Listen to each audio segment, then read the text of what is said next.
Today is Thursday, July 16, 2020, coming up on Roland Martin Unfiltered. A recent op-ed in the Washington Post says that Senator Elizabeth Warren is the best choice for Joe Biden for black voters. We'll talk to the co-author of that piece, Angela Peoples. Senator Doug Jones is ready to face off with former football coach, Republican Tommy Tuberville, for that critical Senate seat in Alabama. Jones will join us right here on Roland Martin Unfiltered.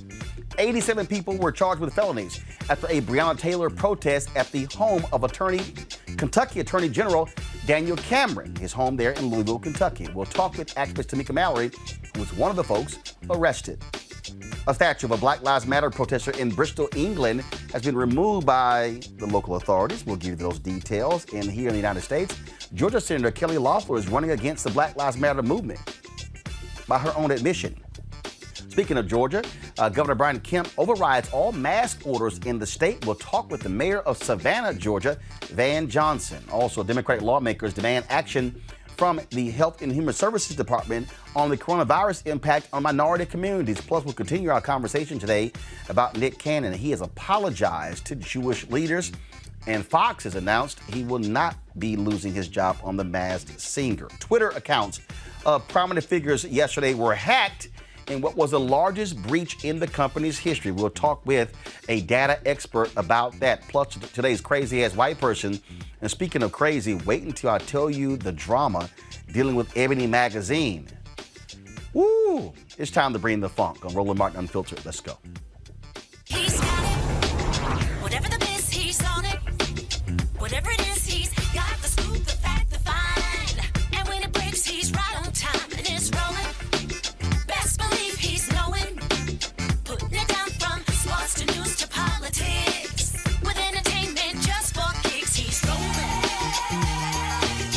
It's on go, roll, y'all. It's Roland Martin, yeah. Rolling with Roland now.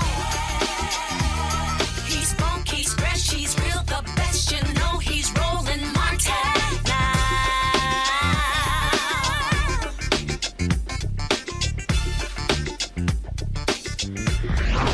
Martin.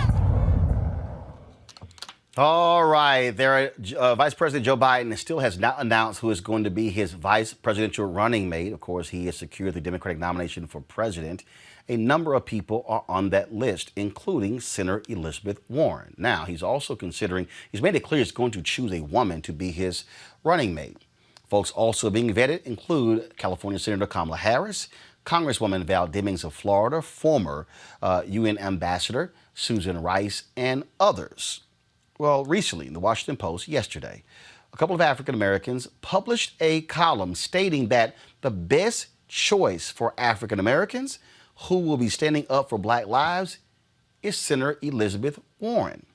The co-author of that piece is Angela Peoples. She is the director for Black Women For.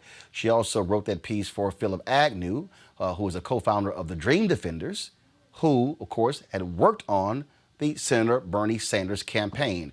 Angela, welcome to Roland Martin Unfiltered.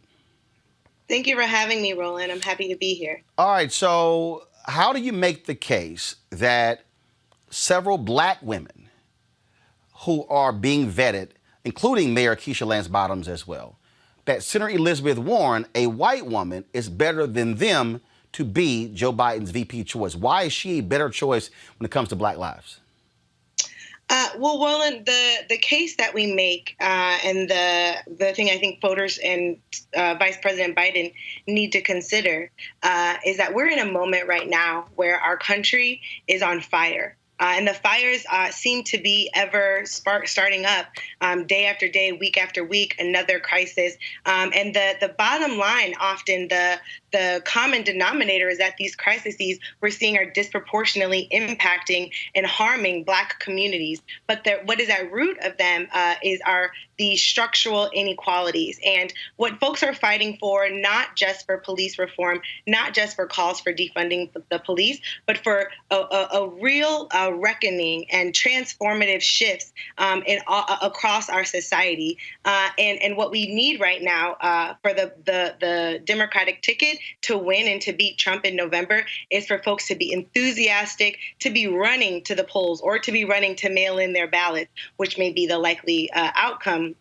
Given the virus, we need people to be extremely excited to go out and vote for a ticket that isn't just going to, in order to beat Trump, but that is going to bring about these big changes, these big structural shifts, and taking on the entrenched inequalities that folks are facing. And Elizabeth Warren, of the VP folks that are being considered, is the one that has the most impressive track record doing just that. And so while I think that we talk in the op-ed about the power of representation and getting more Black folks in higher levels of office, but that representation right now is not going to be enough to get people out to the polls, to encourage people out to vote, and also then to win and to bring about the big changes to respond to the depression that we're headed into, and to really push for the addressing the healthcare crisis, the climate crisis. Vice President Biden needs a vice president and a running mate that can bring that energy and that has a record of not just talking about big structural change, but making it happen. And I think that case is Senator Warren. You lay out here, you says the piece that Black communities around the country are responding to decades of policies and practices that constrain and destroy Black lives: wealth stripping, redlining, school closures, poverty, wage jobs, voter suppression, and gentrification. Are those not issues that Senator Harris, that Congresswoman Val Demings, that Ambassador Susan Rice are not well versed on and haven't addressed? So the piece that we wrote is not about any of the qualifications of the other candidates that are being lifted up. I think that there's a lot to say about the record of many of the women that are being considered to be vice president. But what we are saying is that of the folks that are being considered, Senator Warren has the track record of pushing for these issues and also getting things done. I think it's important. I would lift up the Consumer Financial Protection Bureau as one very maybe well-known but really critical example. The CFPB was able to fight and get $12 billion back from borrowers who were cheated by big banks and mortgage brokers, et cetera.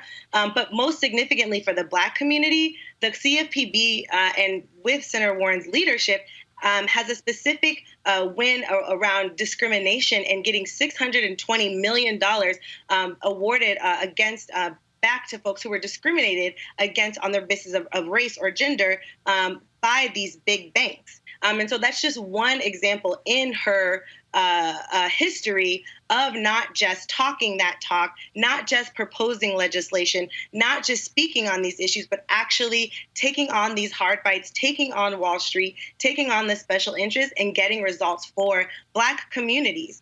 Even before, back in 2015, before any candidates were saying, or any elected leaders were saying Black Lives Matters, and were speaking the language, white or Black folks, frankly, were speaking the calls that were coming from the streets after the murder of Michael Brown, after the murder of Sandra Bland.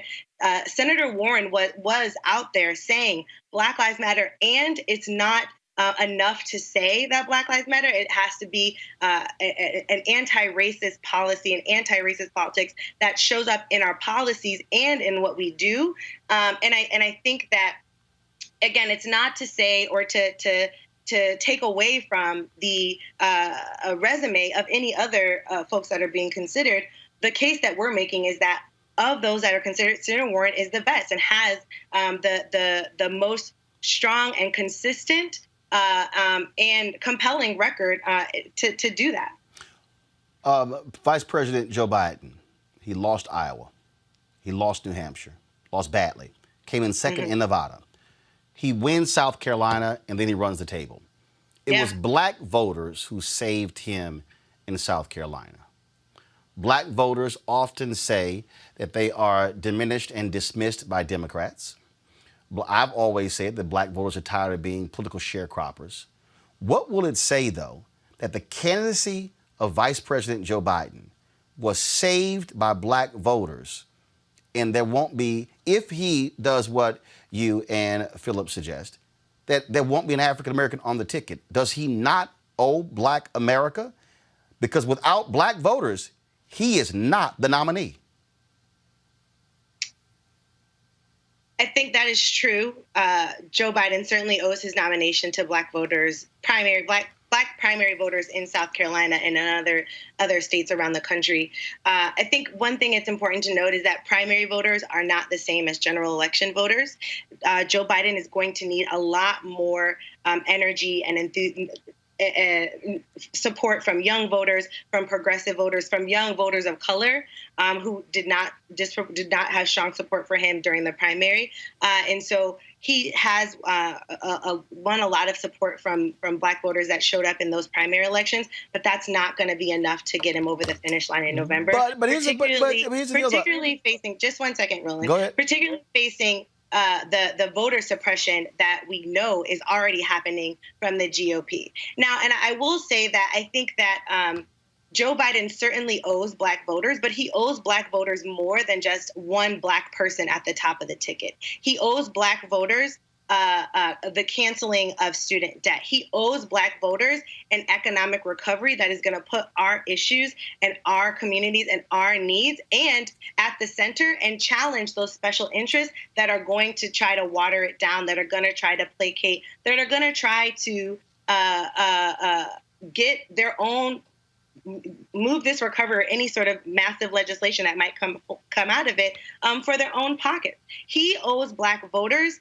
the transformation that we have been demanding for decades. And while I do understand that having a Black woman in a high office is one example of one symbol that shows change, it is not enough in this moment. And he owes Black voters much more than that. You talked about young voters. You talked about the need to get those voters. Senator Elizabeth Warren didn't get those voters. In fact, she couldn't even win her home state against Joe Biden in Massachusetts. So the question is still, so what if when you talk about on the ticket and you're trying to get those young voters, but here's the other deal. That was a 2.4% decrease among Black voters in 2016.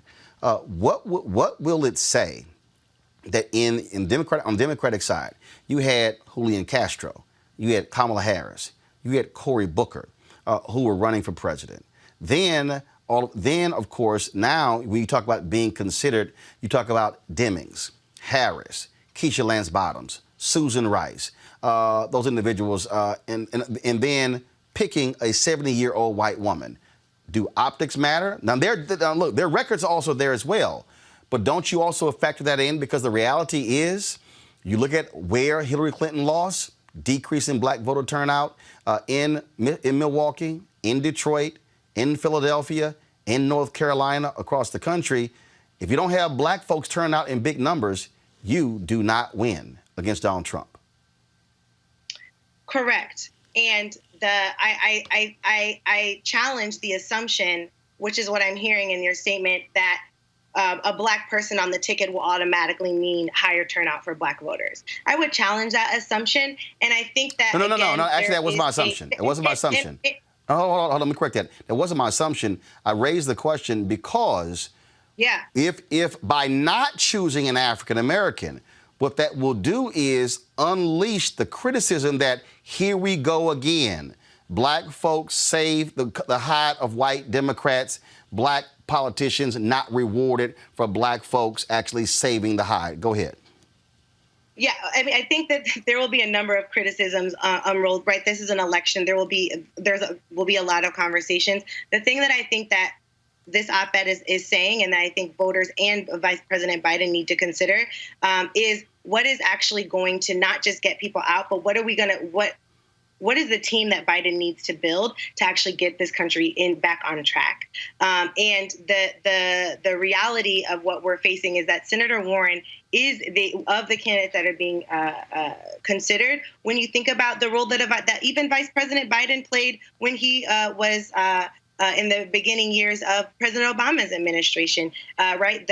We were in a recession. We were in deep, sort of economic trouble. And Vice President Biden, as the vice president, took on that role. President Obama said, I want you to kind of spearhead the economic recovery plans. And Joe Biden did just that. Senator Warren is the exact candidate that we need to move us, or the leader that we need to be that vice president support for Vice President Biden, if he is elected, to really spearhead that economic recovery. I can't think of anybody else that we would want to be in that leadership position. But are you concerned? The question that you're asking, just let me finish, Roland. The question that you're asking about optics, I think the optics did not come into play during the primary when voters didn't choose the Black or brown candidates that were on the ballot, right? Black voters chose the candidate that they thought was going to be the best chance to beat Donald Trump.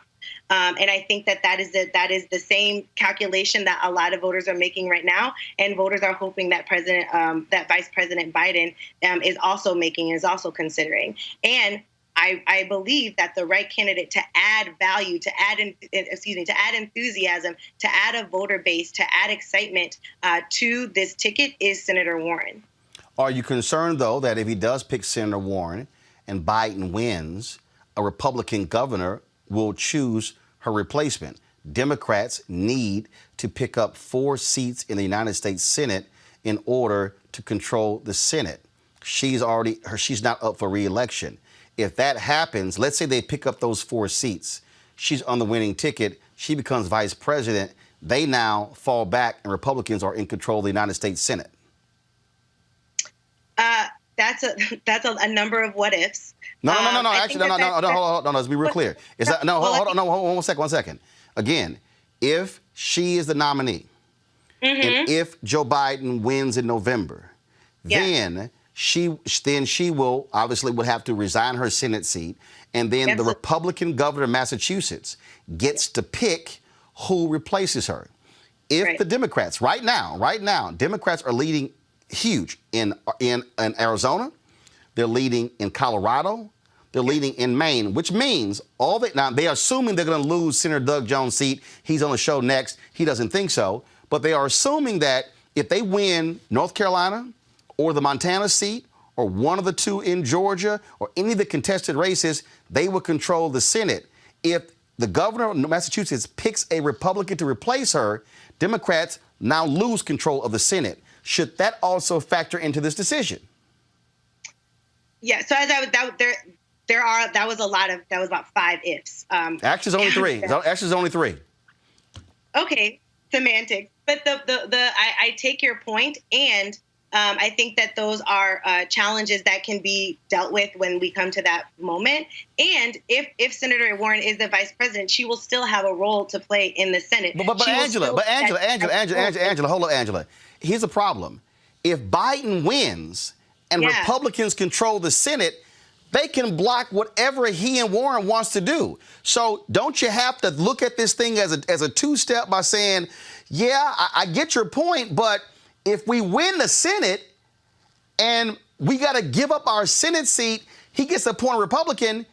If Mitch McConnell is now in charge, he blocks anything Biden wants. Don't you have to factor that in? I think that is something to consider. And I think that the opportunity for the changes that would come, the power of a Biden-Warren administration actually wins it out. And the truth is, if Biden wins in any of the other many what-if scenarios that you outlined don't happen, we're still in this similar place. Democrats are going to and that's also why we need a candidate or someone like Senator Warren on the ticket so that that she can help be a push down ballot for those Senate races where she's already been investing, has already been building, has already been pulling candidates around, right? That's why you need a candidate like Senator Warren on the ticket that can add more value to and show up and rally for those candidates, to raise more money for the Senate candidates, to raise more money, frankly, for the House candidates, so that there's even more strong, progressive, pro-Black voices in the House, and that we actually can win the Senate, right? And so, yes, that fact that the reality of losing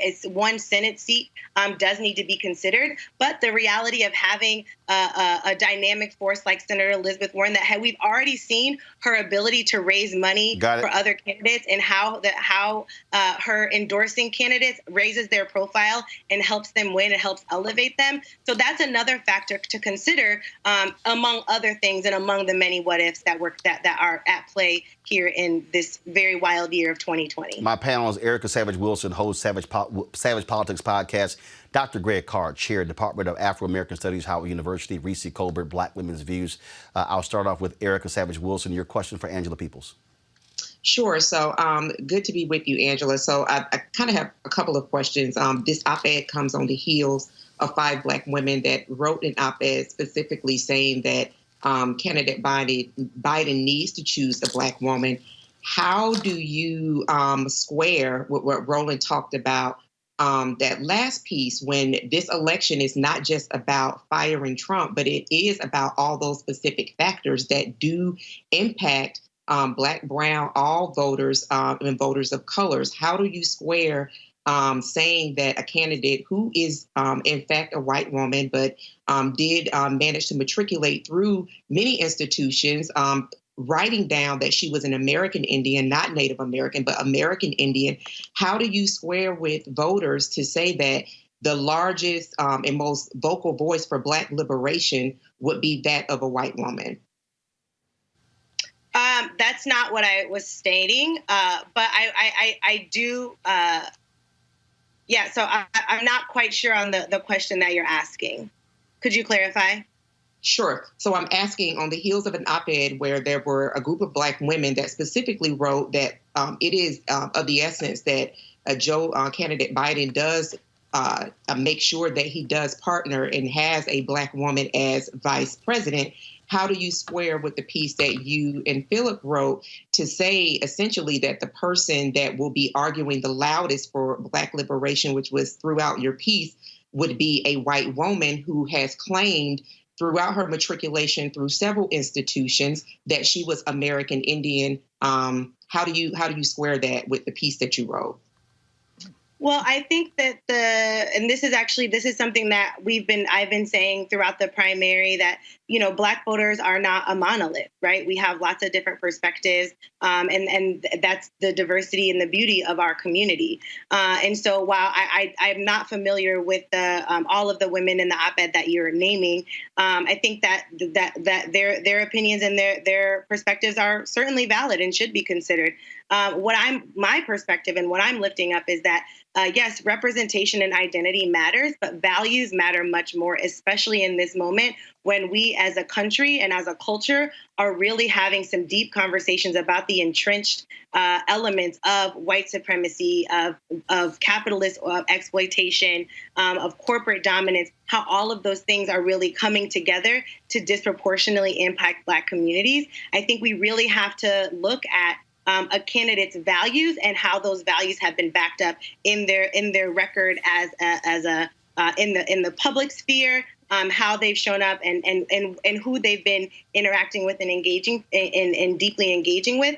And from that perspective, I think that far and away the best choice in terms of the values that are aligning with the world that many folks in the movement for Black lives and across Black movements for liberation have been fighting for right now in this moment. The best candidate to bring about those changes is Senator Elizabeth Warren. And again, people have different perspectives, and I appreciate that. That's a part of the beauty of our community. Reese Colbert. Hi, Angela. I just have a couple of questions because you just brought up values and record. So I just want to highlight some things that are part of Senator Elizabeth Warren's record. In 2019, when she was running for president, she had 24% of her staff was Black.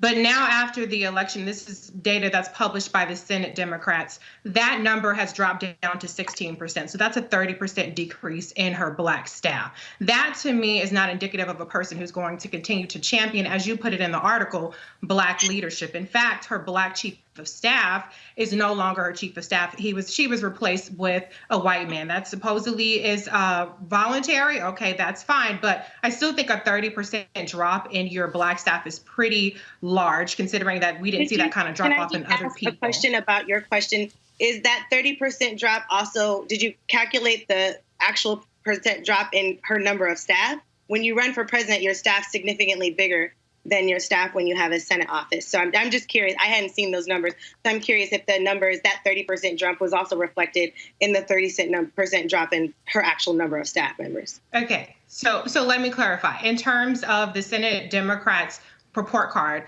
they state that they have the percentage of her staff in terms of her total staff. So her total, if you go from 2018, before she was running, she had 20% Black staff. It went up to 24% in 2019. In 2020, it was down to 16%.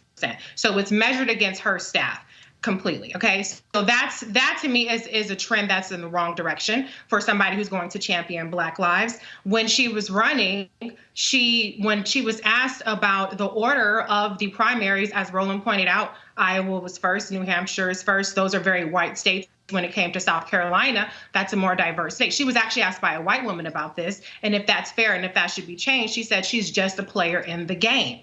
When it comes to super PACs, she went on the entire campaign about how she doesn't take PAC money. And then as her campaign neared its end, she changed her idea and she decided to welcome super PAC money. And in fact, one person donated $14 million out of $15 million to her super PAC. So I see an inconsistency in her values. And I certainly don't see, and when you look at the actual data, a person who has championed Black people and Black leadership. So I would just like to understand, how is it that she's going to champion Black people if she doesn't even champion Black staff? So I don't want to do this here. I need Andrew to respond. Let's keep it tight. I got to get to Greg, and then I got to get to Senator Doug Jones, who's on hold. So Angela, go ahead and respond to Reese's question, then Greg Carr's next. Yeah, I can't speak to the numbers. The way that you articulated the stats sounds, I'd like to see those numbers to quite understand the point that you were making is a little bit unclear. But I will say, in terms of the Black staff, one of the things that I was most proud of and impressed by when I was volunteering as a campaign surrogate for Senator Warren's presidential campaign was the treatment, the engagement, the support, and the input of her Black staff, and the way that she herself as a candidate listened to, engaged with, and took in the feedback of that staff, and even from leadership and her ability to support Black leaders outside of her organization, outside of her own campaign staff, right? And so her support of Black candidates that were running down the ballot, like Tamika Devine in South Carolina, or even Black community leaders, right? There's a plethora of examples that I could give you of Black folks that have been both uplifted from behind the scenes by Senator Warren, and that are continuing to kind of advise her and support her growing engagement on our issues. Greg Carr, your question. Yeah, thank you, Roland. Thank you, Angela, for your work and also for this provocative op-ed. We all know Joe Biden wouldn't be the nominee if the nominee was based on who had the best platform and best strategy. We also know that if he doesn't pick Warren, it will be because of the demographic calculus. He's trying to win the election. So let me ask you, if Warren is not selected as vice president, would you like to see her in a Biden cabinet, perhaps in the role of attorney general? And please keep the answer tight, because I got to go to Senator Doug Jones. Angela, go ahead. Yeah, I would say that I think that Senator Warren is an important leader. She's an important voice. She is going to be critical if we're going to be able to get out of this recession and actually move forward with this challenging institutional racism in our country. And so I hope that that Vice President Biden does continue to follow her lead and to support, to engage with her and her supporters. All right, Angela Peoples, we surely appreciate it. Thank you so very much. Angela, thanks a lot. Thanks, Roland. All right, appreciate it. Folks, Jeff Sessions lost his bid to reclaim his Senate seat to Republican and Trump-backed candidate, former football coach Tommy Tuberville. In November, the battle will be between Democratic Senator Doug Jones and Tuberville, who previously coached at Auburn, Texas Tech, Clemson as well. Joining us right now is Senator Doug Jones of Alabama. Senator Jones, glad to have you back. Good to see you, Roland. Take care. I hope everything is safe and healthy with you, you and your family. Indeed, indeed. You've got Democrats who are saying your seat is a lost cause. They're saying that, look, Republicans are going to win this seat. You barely won in a special election. Howard Dean, though, tweeted yesterday that current polling data shows you tied with Tommy Tuberville at 46%. What do you say to those Democrats who say it's a waste of money and time and effort to rally people to vote for you because Republicans are simply going to win it? Trump will win, Alabama running away. I say two things. First of all, they're wrong. They were wrong in 2017. They're wrong again. We know the numbers. We've been doing the work. You know, Roland, Democrats have written off the South for far too long. And we've never been given a chance. But I think, in Alabama, we hadn't had a Democrat run for the Senate that had any financing with him for a long, long time. I mean, literally for a long, long time.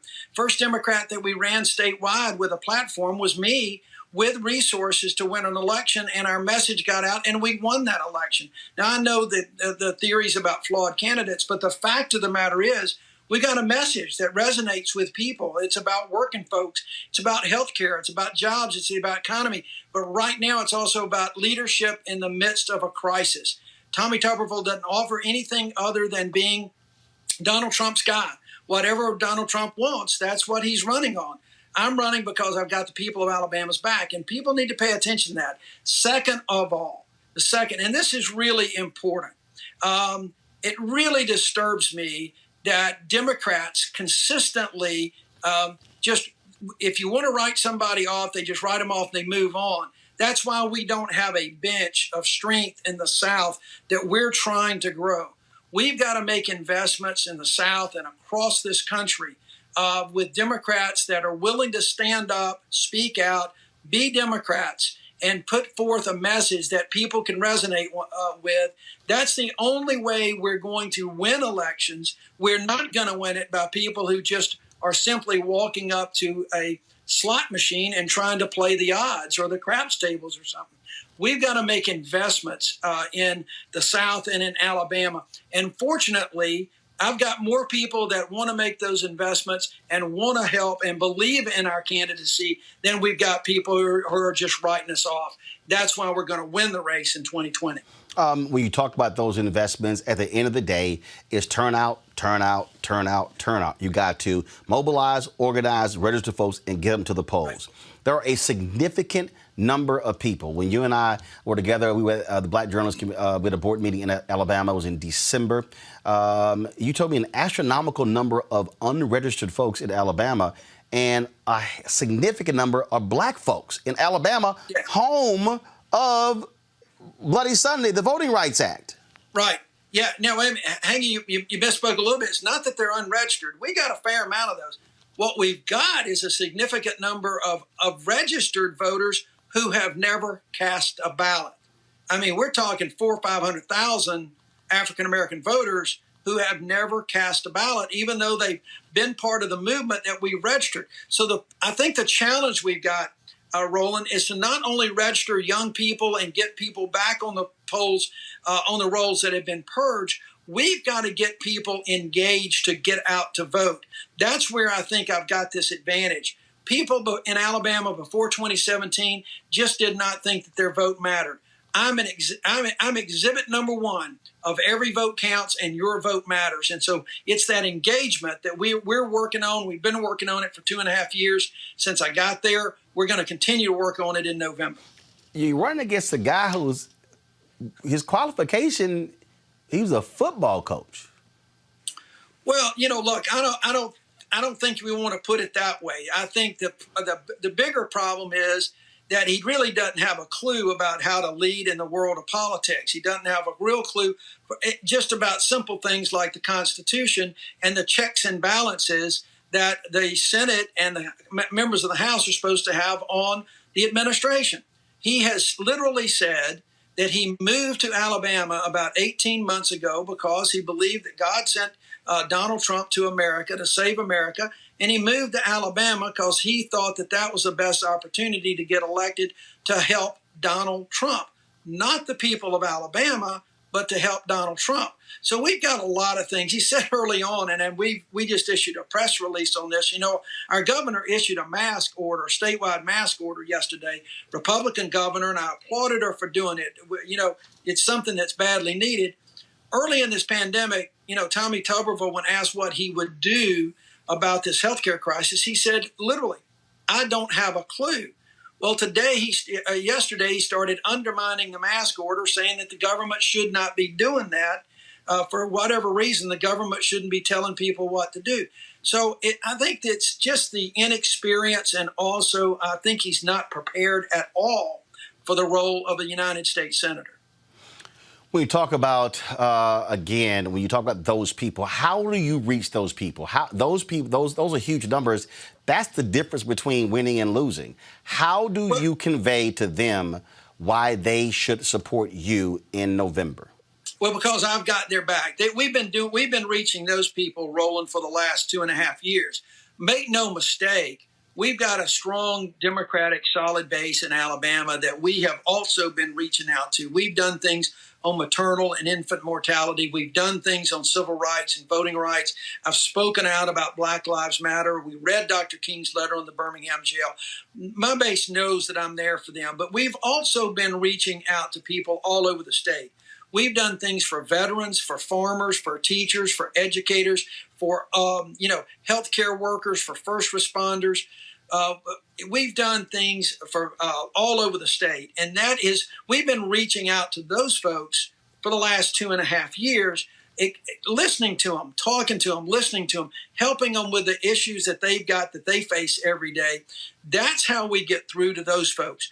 Those folks know and understand, or at least there will be enough of them that I believe know and understand that they want a senator that's from Alabama that's got their back and no one else's. And that's what I've been able to do in the last 2.5 years.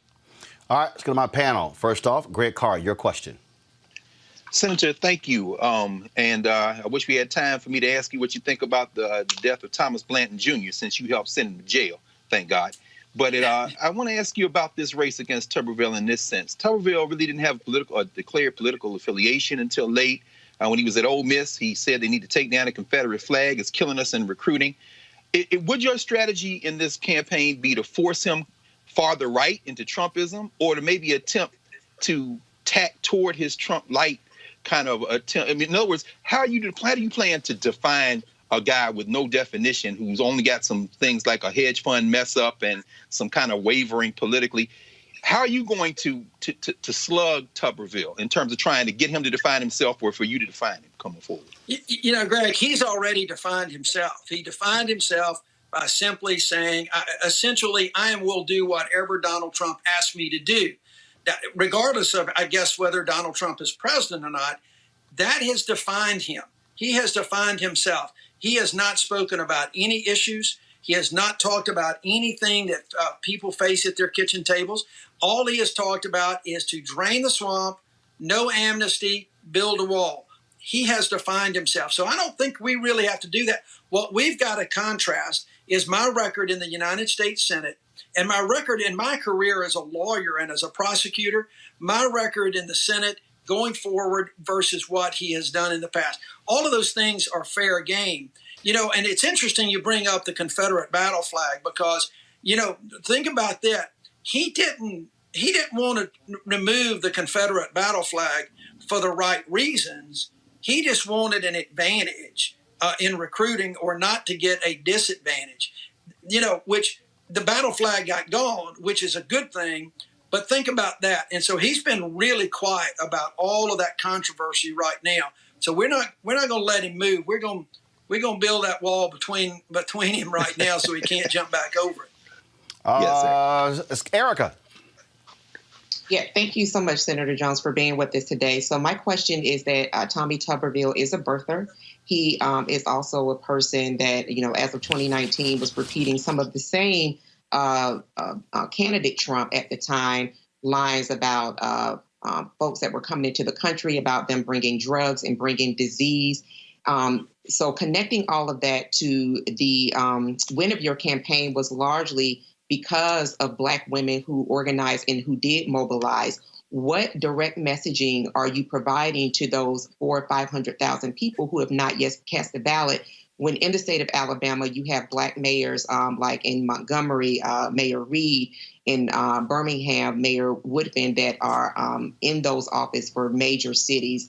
What is your strategy? How are you communicating with those particular voters who, when you think about the numbers of people that reside in Birmingham and Montgomery, come close to that number? How are you communicating directly with those voters to get them to a place where they're actually casting a ballot in this COVID environment? Well, I think the latter part of that is the challenge. Now, clearly we are reaching out on social media. We're reaching out in telephone town halls. We're reaching out in every phone call we can. We're getting the churches engaged. We're getting community leaders engaged. So we've got a ton of surrogates, and we're going to have to rely on a lot more surrogates this year than we did in 2017, because I was traveling all over the state and some folks would go with me. We're going to have to rely on a lot more of that, I think, coming up in 2020. And they're there. They want to help. They're trying to do that. I think the challenge is what you just said. Alabama is a state where it's very difficult to cast an absentee ballot. Now, there's some lawsuits pending that I hope will get some relief for that. But if we don't, it's going to be a challenge making sure people feel safe and healthy, or either trying to get that absentee ballot to them. This is all, I'm just candid about this. It's a work in progress because you really can't judge from a very low turnout race that occurred this week. But as we go forward, we've got city and county races across the state. They're going to be coming up in August. So we're going to be watching that and monitoring the polling places to see where that goes. And then we're going to start kicking into high gear. They're reaching out to folks. But it is the excitement. And I think every day that this pandemic hits, when we see the leadership from Randall Woodfin, from Stephen Reed and those mayors and others and those local officials taking the lead, who are then going to end up being surrogates for Doug Jones, I think that is going to be a major way that we're going to get the enthusiasm out there. And the challenge will be just the logistics of getting those ballots cast. Last question, Reese Colbert. Hi, Senator. Thank you for being here tonight. I'm curious, how much do you think that your race is going to be more of a referendum on Donald Trump as opposed to your opponent? And if it is a referendum on Trump in basically Trump country, do you think that that will work towards your advantage or work against you? You know, that's hard to say. I don't really know if my race will be defined by Donald Trump. We don't know that yet. Right now, I think his numbers are down everywhere, including Alabama. I think people are looking for leadership. But Alabama's got a fairly independent streak. I don't think you can really look at the past few presidential elections. Our Democratic Party has just not competed in the last 20 years in many, many races at all. And so I think now that we have worked to get new leadership, we've got the first African-American as the chairman of the Alabama Democratic Party, Chris England. I think that what we're going to see is that people are going to get that independent streak back. And again, Tommy Tuberville has just simply said, I'm going to be the one that has the president's back or Donald Trump's back. And I have been going around this state even before Tuberville moved to Alabama to run for the Senate, telling people of all walks of life in every zip code saying, I've got your back. Let's talk. I think that that's really what's going to carry the day. Even people that may vote for Donald Trump are going to be a little uncomfortable with his tweets. They're going to be uncomfortable with some of the leadership that they've not seen during this crisis. And they're going to want somebody, not just completely as a check, but they want somebody that's got their back, that's going to do those things for them that they know is appropriate, even if the president is not doing it on a national level. All right, Senator Doug Jones, always a pleasure. Look forward to having you back before the campaign. Hopefully, if things open up, which I doubt, part of our deal was to do one of our shows down in Alabama. But we'll hopefully see what happens. But certainly look forward to having you back. Thanks, Roland. Appreciate it. Good to talk to you. All right, thank you very much. All right, folks, Senator Doug Jones of Alabama. All right, got to take a real quick break. When we come back, we're going to talk with Tamika Mallory. She was one of the people who got arrested yesterday for protesting on the front lawn of the Kentucky Attorney General. They want him to do something, anything, when it comes to the death of Breonna Taylor. Also, we'll talk about the drama at Ebony Magazine. Y'all, we got so much stuff to talk about. It's unbelievable. Trust me, y'all don't want to go anywhere. Let everybody know they must be tuning in to Roland Martin Unfiltered, because there's nobody having the kind of conversations that we're having every single day that's speaking to you as African Americans. We'll be right back. You want to support Roland Martin Unfiltered? Be sure to join our Bring the Funk fan club. Every dollar that you give to us supports our daily digital show. There's only one daily digital show out here that keeps it black and keep it real as Roland Martin Unfiltered. Support the Roland Martin Unfiltered daily digital show by going to RolandMartinUnfiltered.com. Our goal is to get 20,000 of our fans contributing $50 each for the whole year. You can make this possible. RolandMartinUnfiltered.com. All right, folks, 87 people were arrested and charged with a felony after a protest on the lawn of Kentucky Attorney General Daniel Cameron. This was the protest.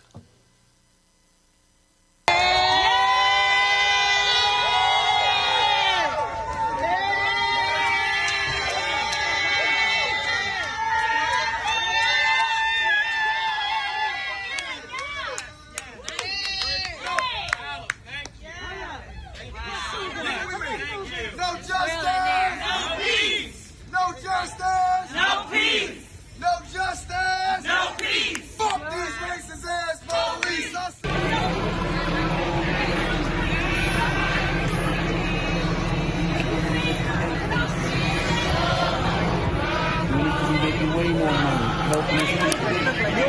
He is ashamed. I told him, shame on him, brother, because if he didn't have that on, they do the same thing to him.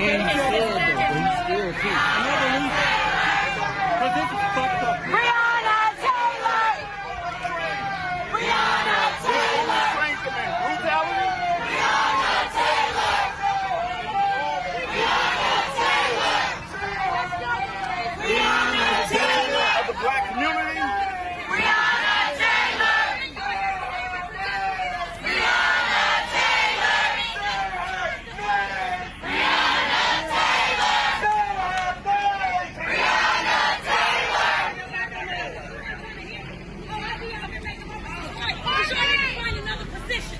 You need to find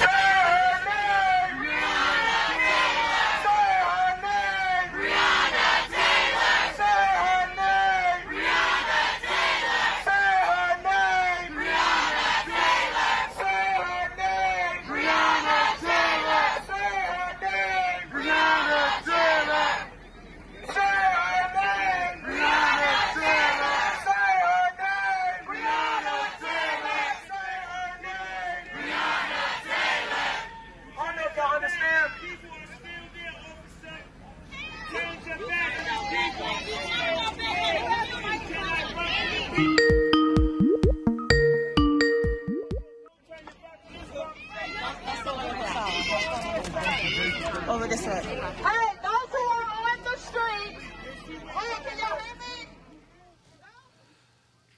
Now, of course, they're protesting to demand that charges be filed against the officers responsible for the March shooting death of Taylor. Joining me now is Tamika Valerie, co-founder of Until Freedom, one of the folks who organized that protest, who herself was also arrested. Tamika, glad to have you here. Was the Attorney General home? Was that his? Was he there? Well, first of all, thanks for having me on, Roland. This is a brand new home that the Attorney General purchased very, very recently, I think around June 26th with his new fiance. And per neighbors, he has not even moved into the home. Why do the protest at his home on his lawn? Folks will say, no, don't go to someone's home, go to their office, but you shouldn't go to someone's home. What do you say? Well, we've tried all of that. We've been everywhere. We've been to his office. We went just 2 weeks ago, or maybe almost 3 weeks now, down to Frankfurt, which is the state capital. People have been protesting on the streets of Louisville for the last 46 days, and there has been no movement in this case. He just continuously says that he will not be rushed.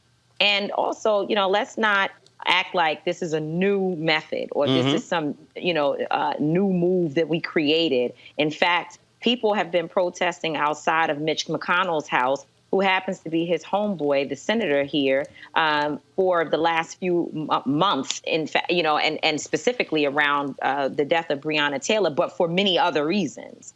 Also, the mayor's home, people have been protesting there. And we just saw that the governor of Kentucky, there was a protest at his house against the COVID-19 restrictions where white folks hung a dummy body from a tree. So they lynched a dummy body and had a photo of the governor's face on the body. And they, not only were they not charged with felonies, they weren't arrested at all. So this is something that is being done specifically to people who are protesting for Breonna Taylor, that are black and brown folks, and of course some white folks, to cause a level of fear and intimidation. And the actual statute that they used was intimidating a witness, and basically like we're trying to intimidate and force Daniel Cameron by intimidation tactics to indict these officers, when in fact the real intimidation is against the protesters by giving us the type of stipulation that is used for domestic violence victims. That law actually protects domestic violence victims. And if you saw from the ACLU to other experts and legal professionals in this town and across the country, they said, why would you dumb down a law that is so important to, to issue it against us peaceful protesters? This was his quote: "Justice is not achieved by trespassing on private property." Well, justice is also not achieved by sitting around begging for it, because clearly he hasn't done anything about the murder of Breonna Taylor. Greg Carr, your question for Tamika Mallory. Thank you, Sister Tamika. It's good to see you as always. Just reading that this young cat, Daniel Cameron, just asked a Kentucky state judge to block the governor's orders enforcing any COVID-19 restrictions in the state.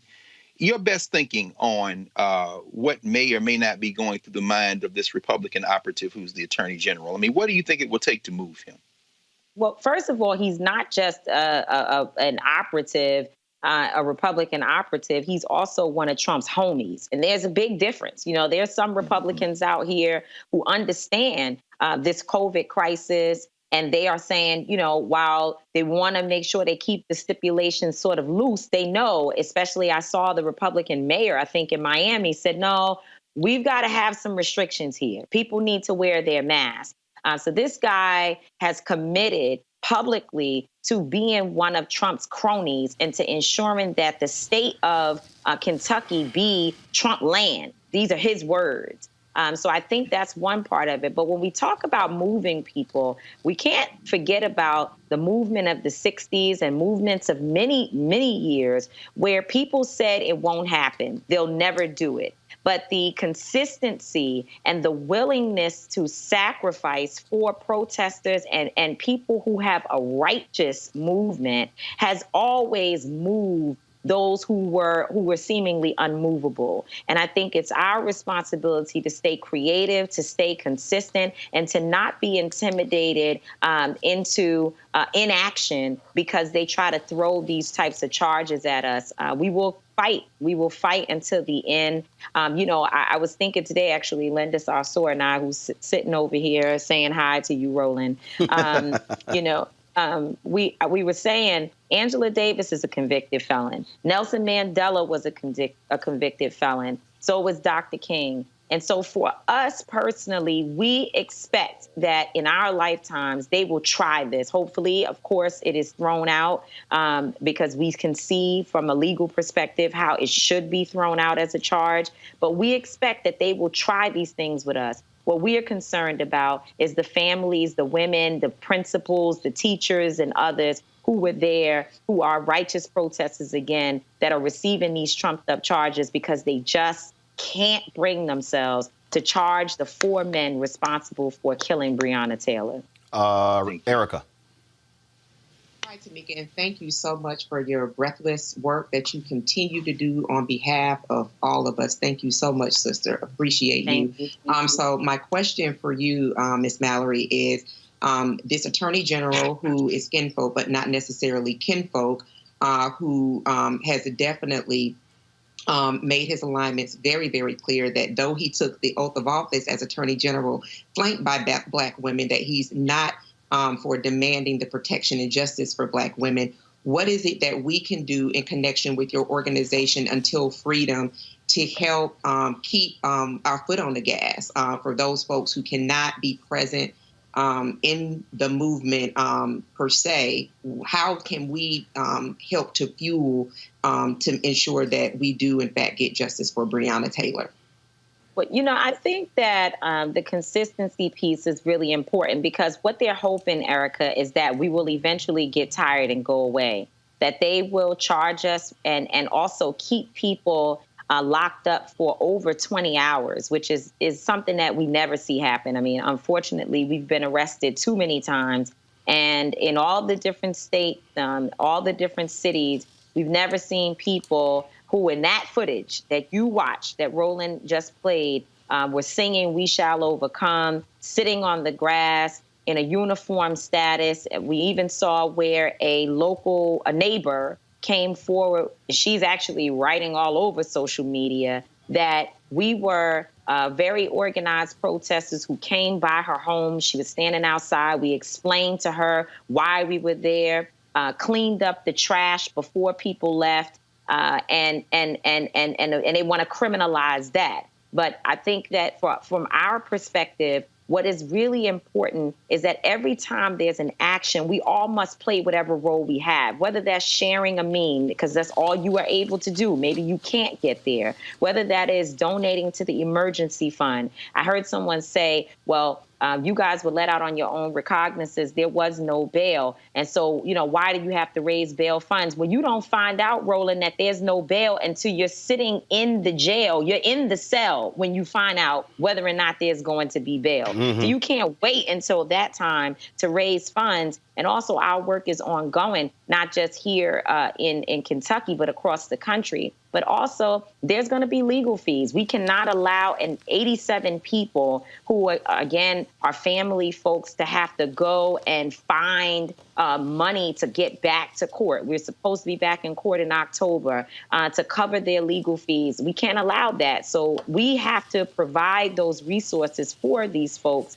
And they're now our family, and we have to take care of them. People's cards were told. There were a lot of things that happened. And so that's what that emergency fund is about. We ask folks to go to untilfreedom.com. That's untilfreedom.com to help and support our work. Reese. Tamika, I echo what Erica said. Thank you so much for the incredible work that you do, the tireless work that you do.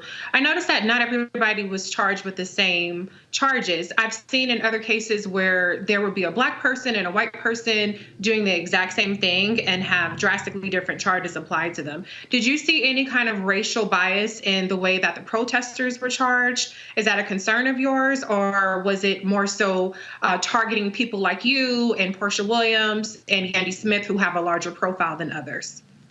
So here in Louisville, we have heard that several times. There have been protests where a white and Black person are doing the same thing. They're involved in the same protest, and the white person is charged of a lesser, receives lesser charges, and the Black person receives felonies and other things like that. In our situation, most people, when you said that some folks were not charged with the same, we're not given the same charges. I don't know who those people are. I'm not saying it's not true, because I certainly haven't seen all the citations. In fact, we weren't even physically given citations.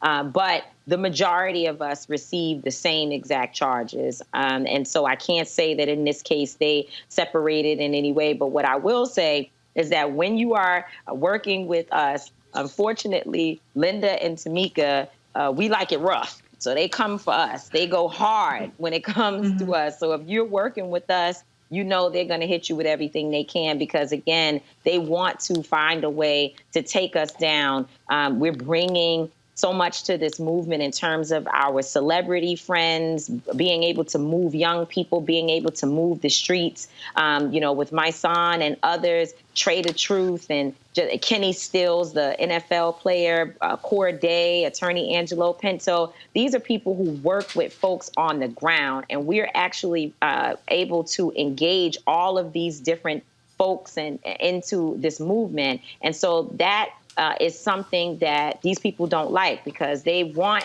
one particular group of people out there. And around the issue of Breonna Taylor, what they would like to see is that her name sort of slips out of the media. We know how with Black women, it takes a lot to keep the attention on Black women, to be able to keep Black women trending when we are killed by police and when we're killed in general. And so what we're doing right now is keeping Breonna Taylor's name alive, keeping her family out there. And we want people to support making sure that continues to happen. And listen, if you're in your local town, turn up there too. Hold protests for Breonna Taylor. Find other women who may have been killed in police violence situations, and make sure that you link Breonna Taylor to those individuals like the Sandra Blands and the Tatiana Jeffersons and Rekia Boyd. Let's make sure this is not just a local issue for Louisville, but that this is a national issue, even an international issue, as I know, Roland, you have people watching from all over the world. Absolutely. Folks, again, untilfreedom.com. And y'all keep in mind, this was a staple during the civil rights movement. Dr. King, they also understood that his attorney, Clarence Jones, was the one who was responsible for making sure there was bail money, bailing folks out. So this ain't nothing new. This is what has always happened. That's why right. we have to fund the movement. Just like I keep telling y'all, why we need y'all to help fund this show as well. You can't just keep expecting everybody else to fight for your freedom if you don't fund your own freedom as well. So go to untilfreedom.com. Tamika, we appreciate it. Thanks a lot. Thank you, Roland. We just said, Linda and I, that we're going to become, from Until Freedom, monthly donors to Roland Martin Unfiltered, because it's important that there's someone who looks like us, who cares about our issues, to give us the platform as you are providing today, so that we can explain and tell our stories for ourselves. And so going forward, every month you can expect to see a donation directly from Until Freedom. Well, we certainly appreciate it. And again, for all y'all folks who were not paying attention, go to our YouTube channel. Tamika called me about midnight. We live streamed that march in protest on our platform, which is why you have to have Black-owned platforms. MSNBC wasn't there. CNN wasn't there. The rest of the folks were not there. That's why we got to control our own narrative. And so, Tamika, always got your back. We appreciate it. Thanks a lot. Thank you. Love to you. Bye-bye. All right, folks. Now, Georgia Governor Brian Kemp is prohibiting cities across the state from requiring masks to be worn in public to alleviate the spread of the coronavirus. Okay, I'm sorry, I'm confused. Okay, I thought Republicans believed in local control. This executive order literally prevents local governments from enforcing mandatory face covering orders. Now, instead of imposing a mandatory requirement, Kemp's order states that residents and visitors in the state are, quote, strongly encouraged to wear face coverings as practicable when in public, except when eating, drinking, or exercising outdoors. Yet the head of the CDC, which is located in Georgia, has said if we can get all Americans to wear masks, we could have this under control in the next 2 months. Savannah Mayor Van Johnson joins me right now. Mayor, this is stupid. How here you are, the mayor of a city trying to protect residents, and the governor says, oh, the hell with that. I'm going to supersede what you have ordered, and I'm going to strongly encourage them to wear masks. This is absolutely dumb. You've said everything that I've been thinking, everything I've been saying, and I go a step further. Now he's suing the mayor of Atlanta for her stand on trying to take care of the people of Atlanta. He's suing her? He's suing her? Oh, yeah. Breaking news. The fact of the matter is this, is that we've been trying in Georgia to do the very best we can to be able to protect our folks. We know that this has affected people across the board, but some people it affects more. And certainly those that are Black and brown are bothered more, and they're handled differently than everyone else. Cities like Savannah, Atlanta, Augusta, Athens, we put in mask ordinances to be able to protect our people. The science has been very, very clear. We know that masks, we know the social distancing, and we know that washing hands helps stop the spread of this virus. So you have Florida, which is about 120 miles from us. Again, that's the hotspot of the nation.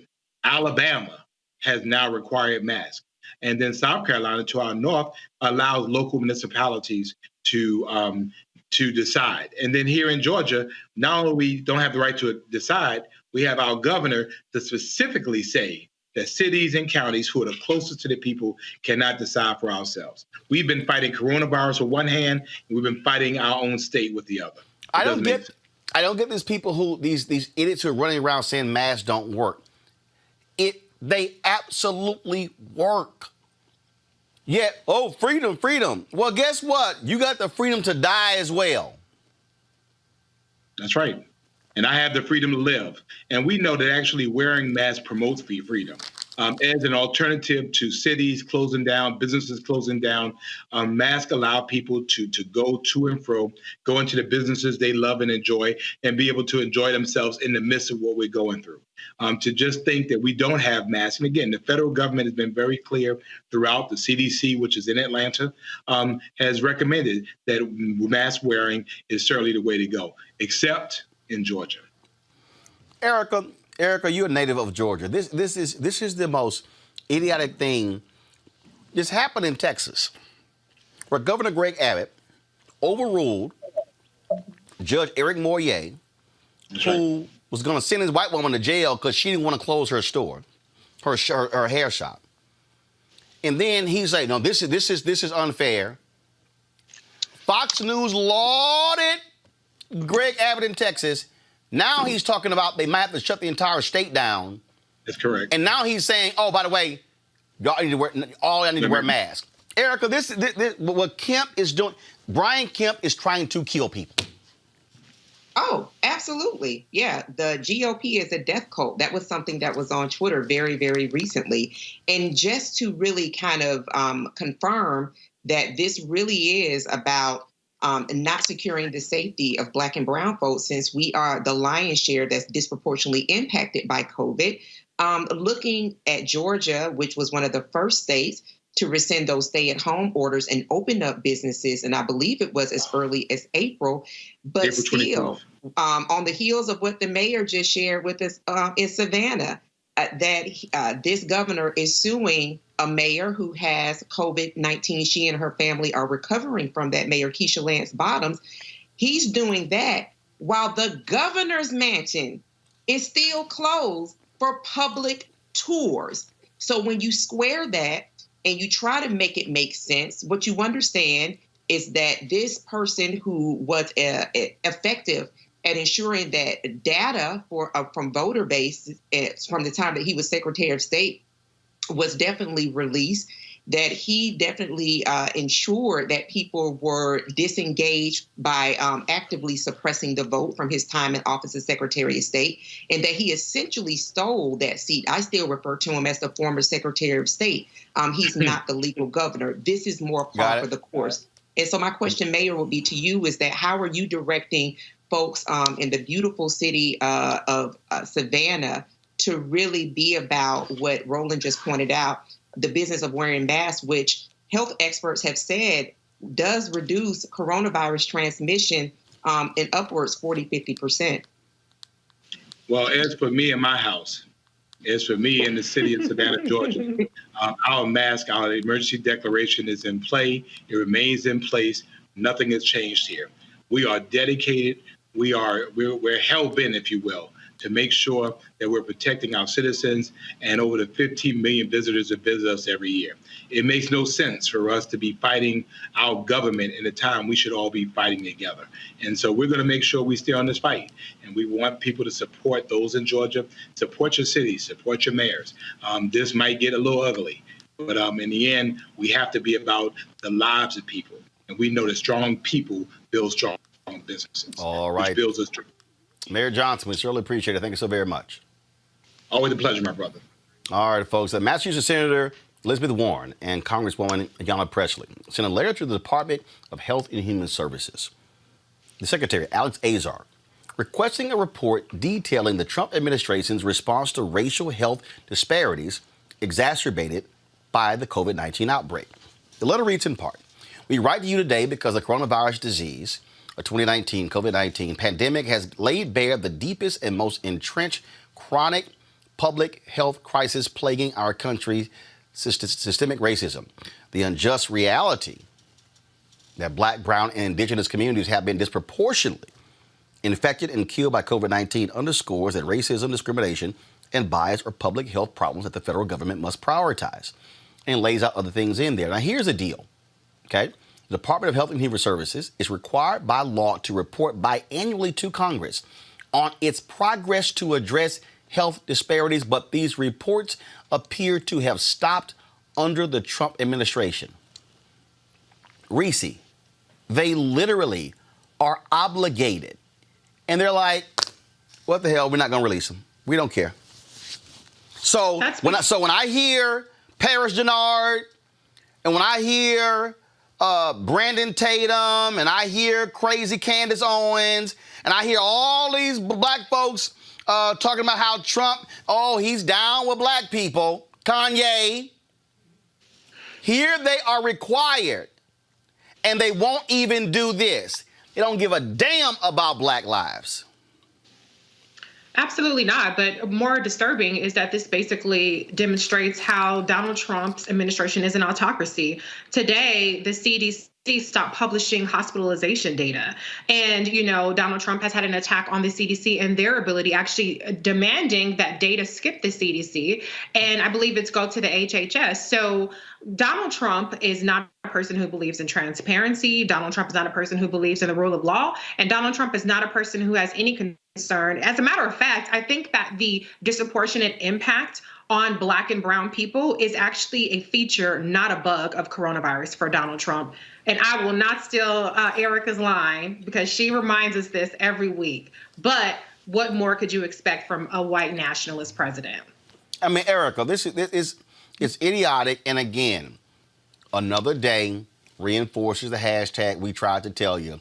These folks don't care about black people, and the black people who say they're down with Trump are absolutely idiotic. They certainly are, but I want to say to Reese, listen, sis, we got to keep that rolling. Whoever says it, that Donald Trump is the son of a Klansman. That is period, point blank. And when we think about, Reese brought forward how the data is no longer being remitted to the CDC, it is going directly to the White House. It is actually not to the White House, but it's skipping the CDC. It is now actively being remitted to a CIA-backed company, Palantir, which it was co-founded, or founded rather, by a Trump ally, a former California Trump delegate, a former Trump speaker from the 2016 RNC convention, someone who is worth $2.5 billion, by the name of Peter Thiel, who made his presence known in the White House several times.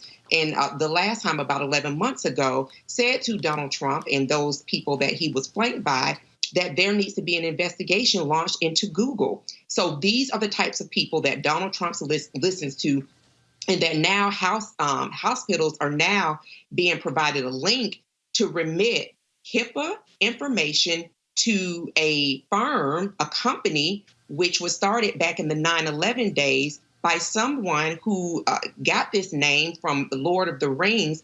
And that name, Palantir, specifically means being able to look at the whole world at any given time. It's really a throwback to Furious 7. Anybody familiar with the Fast and Furious, the 7th series, God's Eye, if you can remember that back in 2015. So there is a God's Eye that has been developed by this secret company that's supposed to be coming public. I don't know if IPO has been published just yet. But when we think about, as Reese talked about, this autocracy, when we think about who this person is and the conspiracy theories that he throws out, but then also who he is flanked by in his regime, this election that people are voting around is less than about waxing poetic about who the candidate is, but this is about firing not only Donald, but it is about firing that entire regime, which is corrupt on his face. Think about hospital data.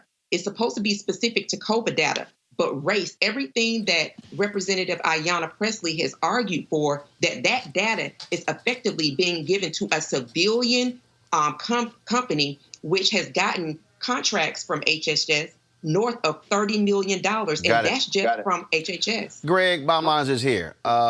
They keep doing what they're doing. They flout the law. They don't care. They don't care about Congress. They don't care about anything else. This is why I keep saying hashtag fire Trump in November.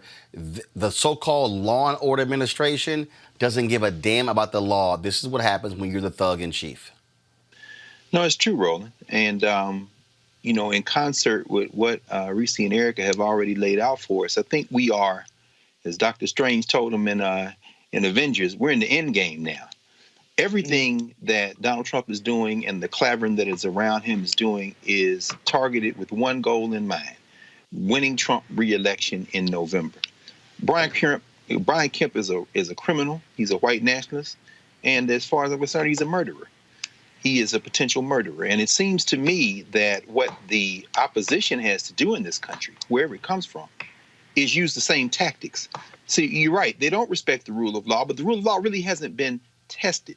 Even when they ignored subpoenas in the federal legislature, instead of going immediately to court and letting these things work through the system to reveal whoever else is with them, the Democrats decide, well, we're not going to do that because, we're looking at elections too.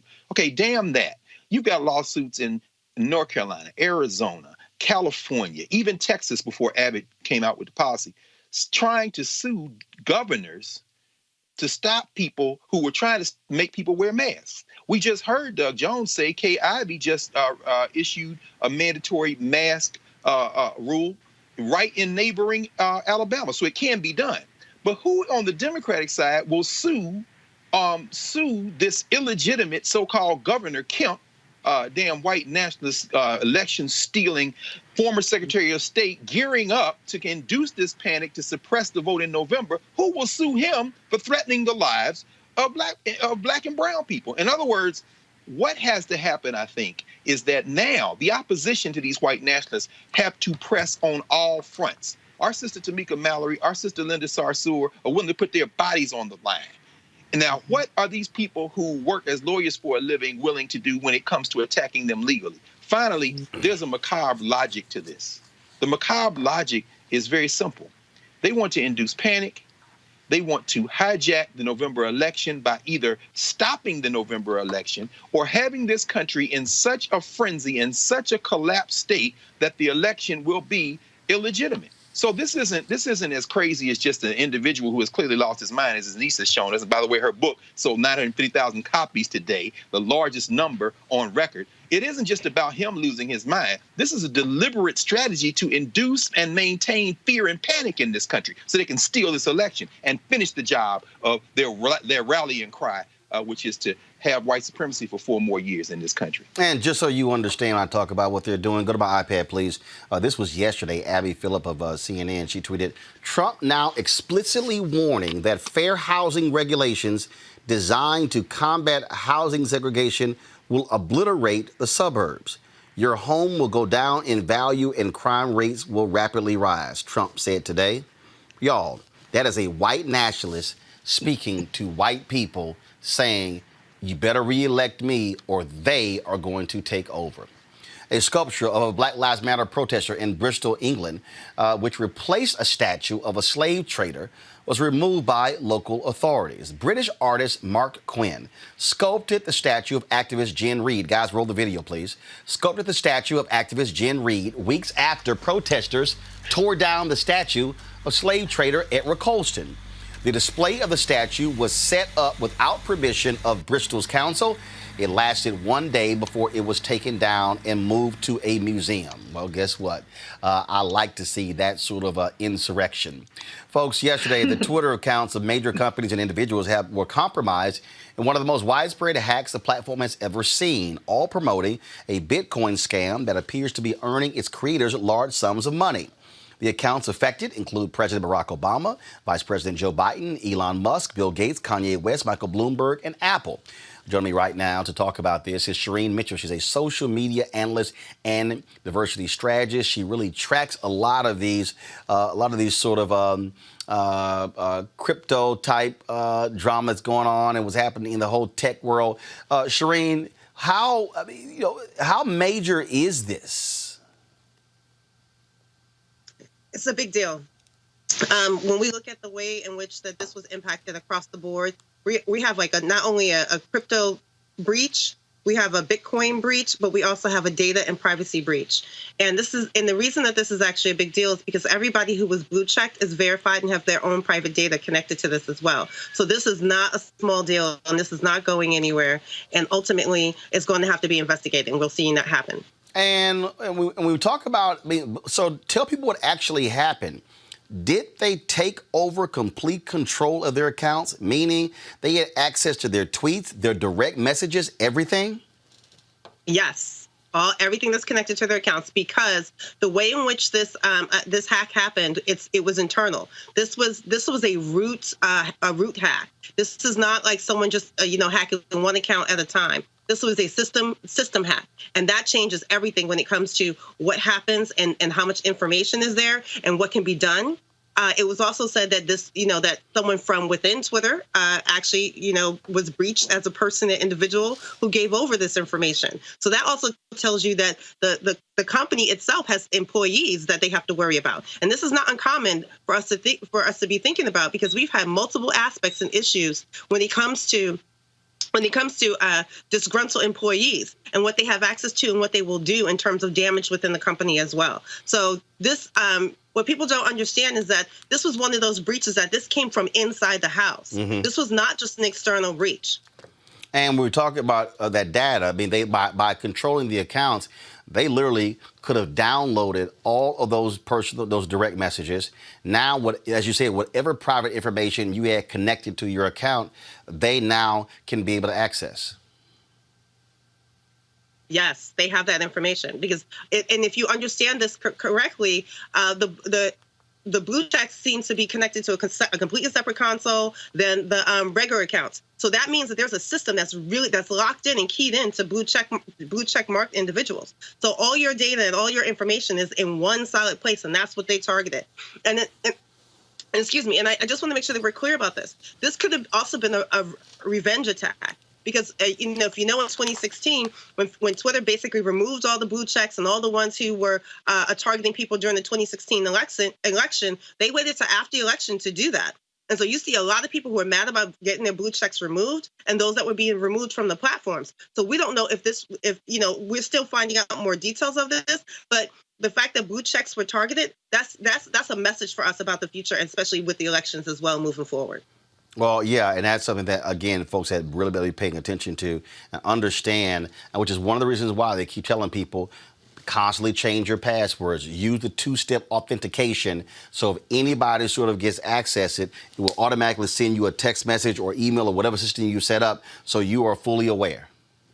But let's just understand, some of these accounts actually had two-factor authorization on their accounts. Mm-hmm. So the problem with this was that because it was root, because it came from within the system, they were able to bypass a lot of those. And some people are still locked out of their accounts because they did systematic changes of emails and other data points within the system. So even with in this moment, because it came from inside the house, a lot of those systems would not work. So I would say the examples that probably protected people are people who probably didn't use text as their two off. Those that use the application, the authorization application, where you had to go to a second application to get access to your account, those people probably were protected. But we saw that ultimately what they were able to do was just shut down all the blue check accounts, keep people from being able to tweet.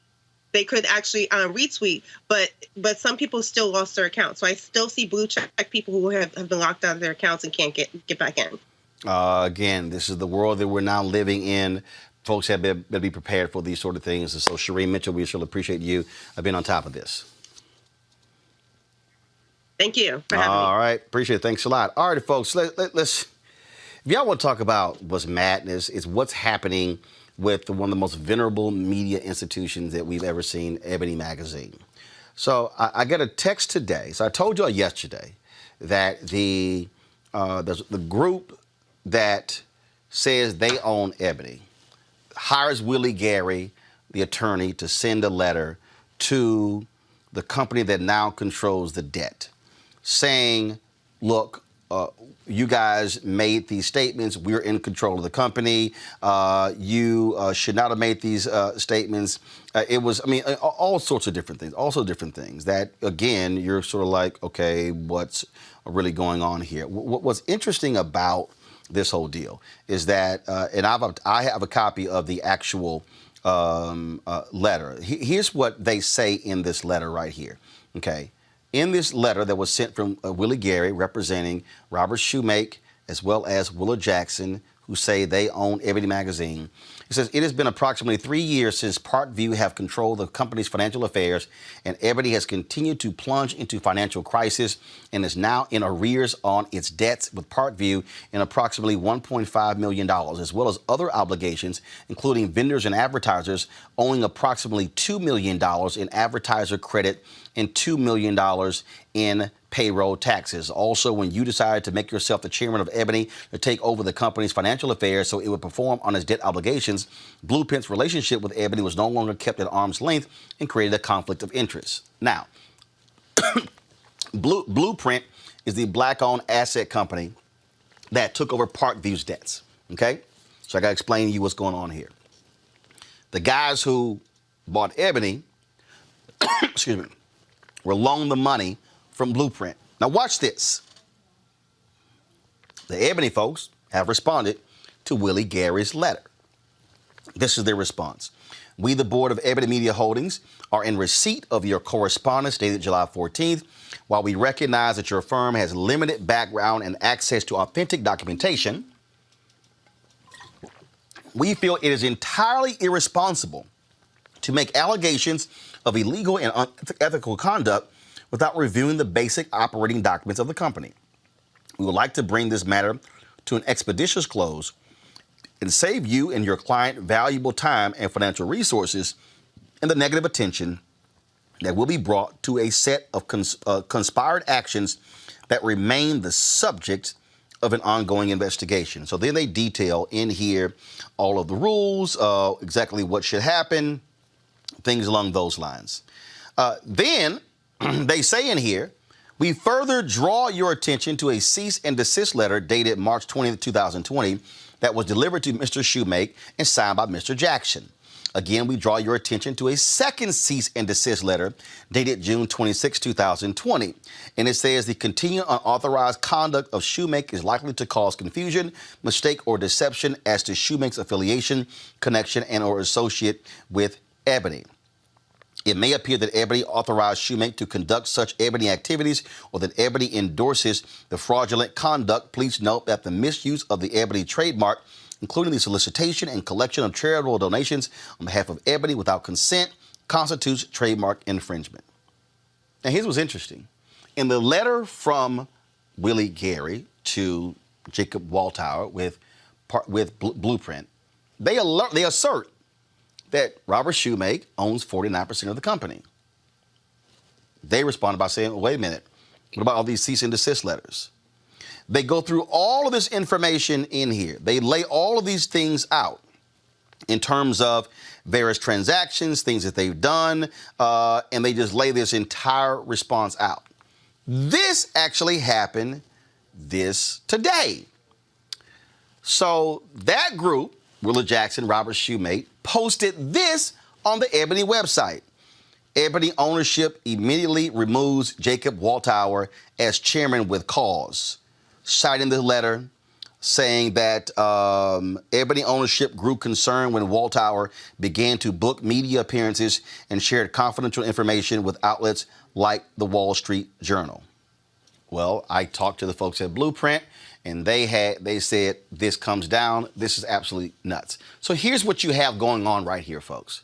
You have the group, Willie Jackson, Michael Gibson, CVG, who acquired the assets of Ebony. They used money that was given to them from Parkview.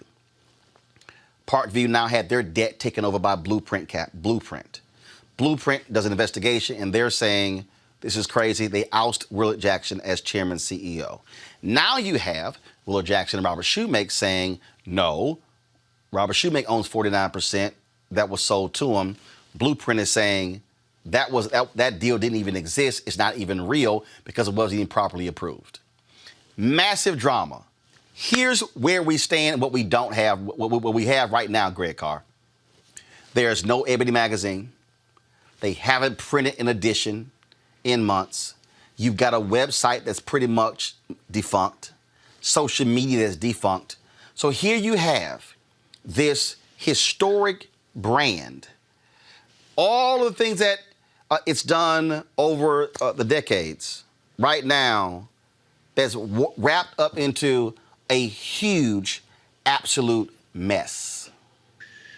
Well, brother, as someone who has written for Ebony magazine, and when I was offered payment, I declined because I said it was more important for me personally to be able to say and to tell my mother and to tell my community that I wrote about the National Museum of African American History. I wrote about the Black Panther Party.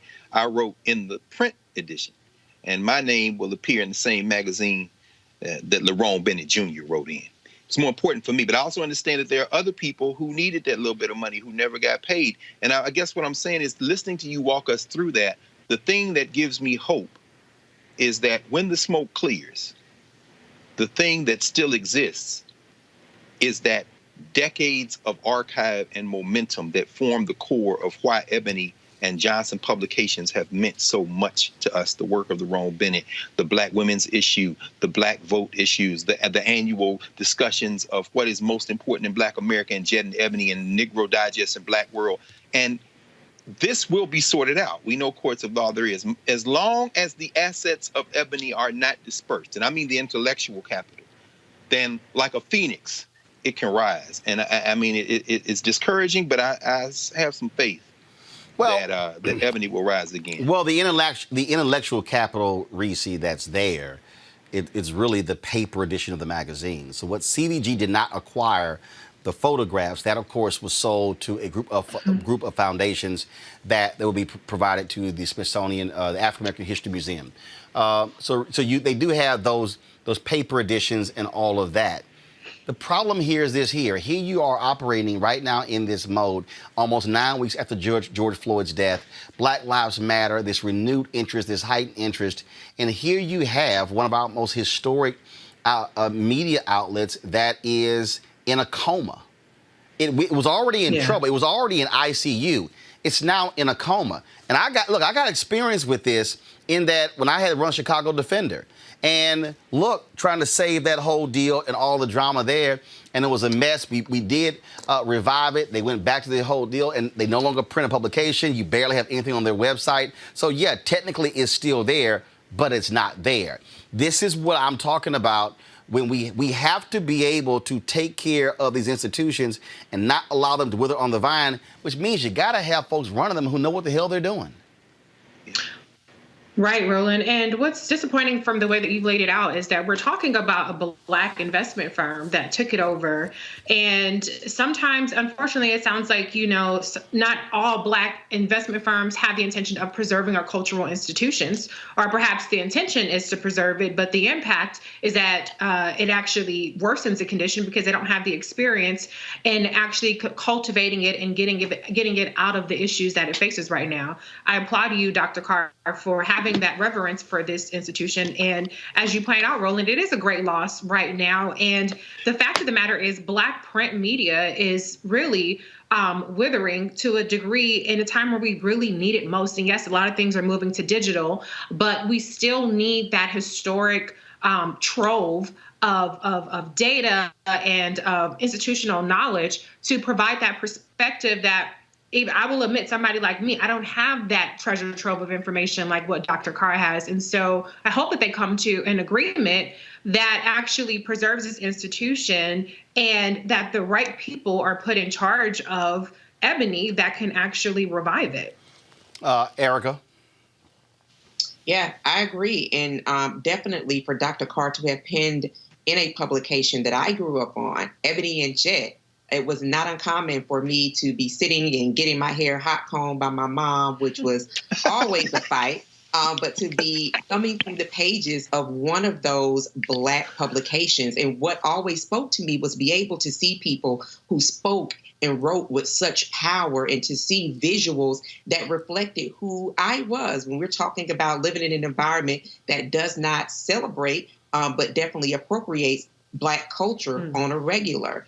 And so I really, really hope that, even though we're moving to more and more of a digital environment, I am one who likes to hold my magazines. I like to read my books, and I like to have it in hand, that there will be a reestablishment, because you pointed this out, Roland, just bringing BET into this conversation very quickly, that on the heels of George Floyd being lynched and all of these different very pertinent Black issues that are larger societal issues, that we did not have a BET that did actually capture the video. It was Roland Martin Unfiltered that captured video and kept us engrossed in these types of conversations. So when we look around us to see images and hear voices that echo us, it is important to have an Ebony and all of these different publications that have been important in our community for decades still alive. So let me also give our folks this here. You might recall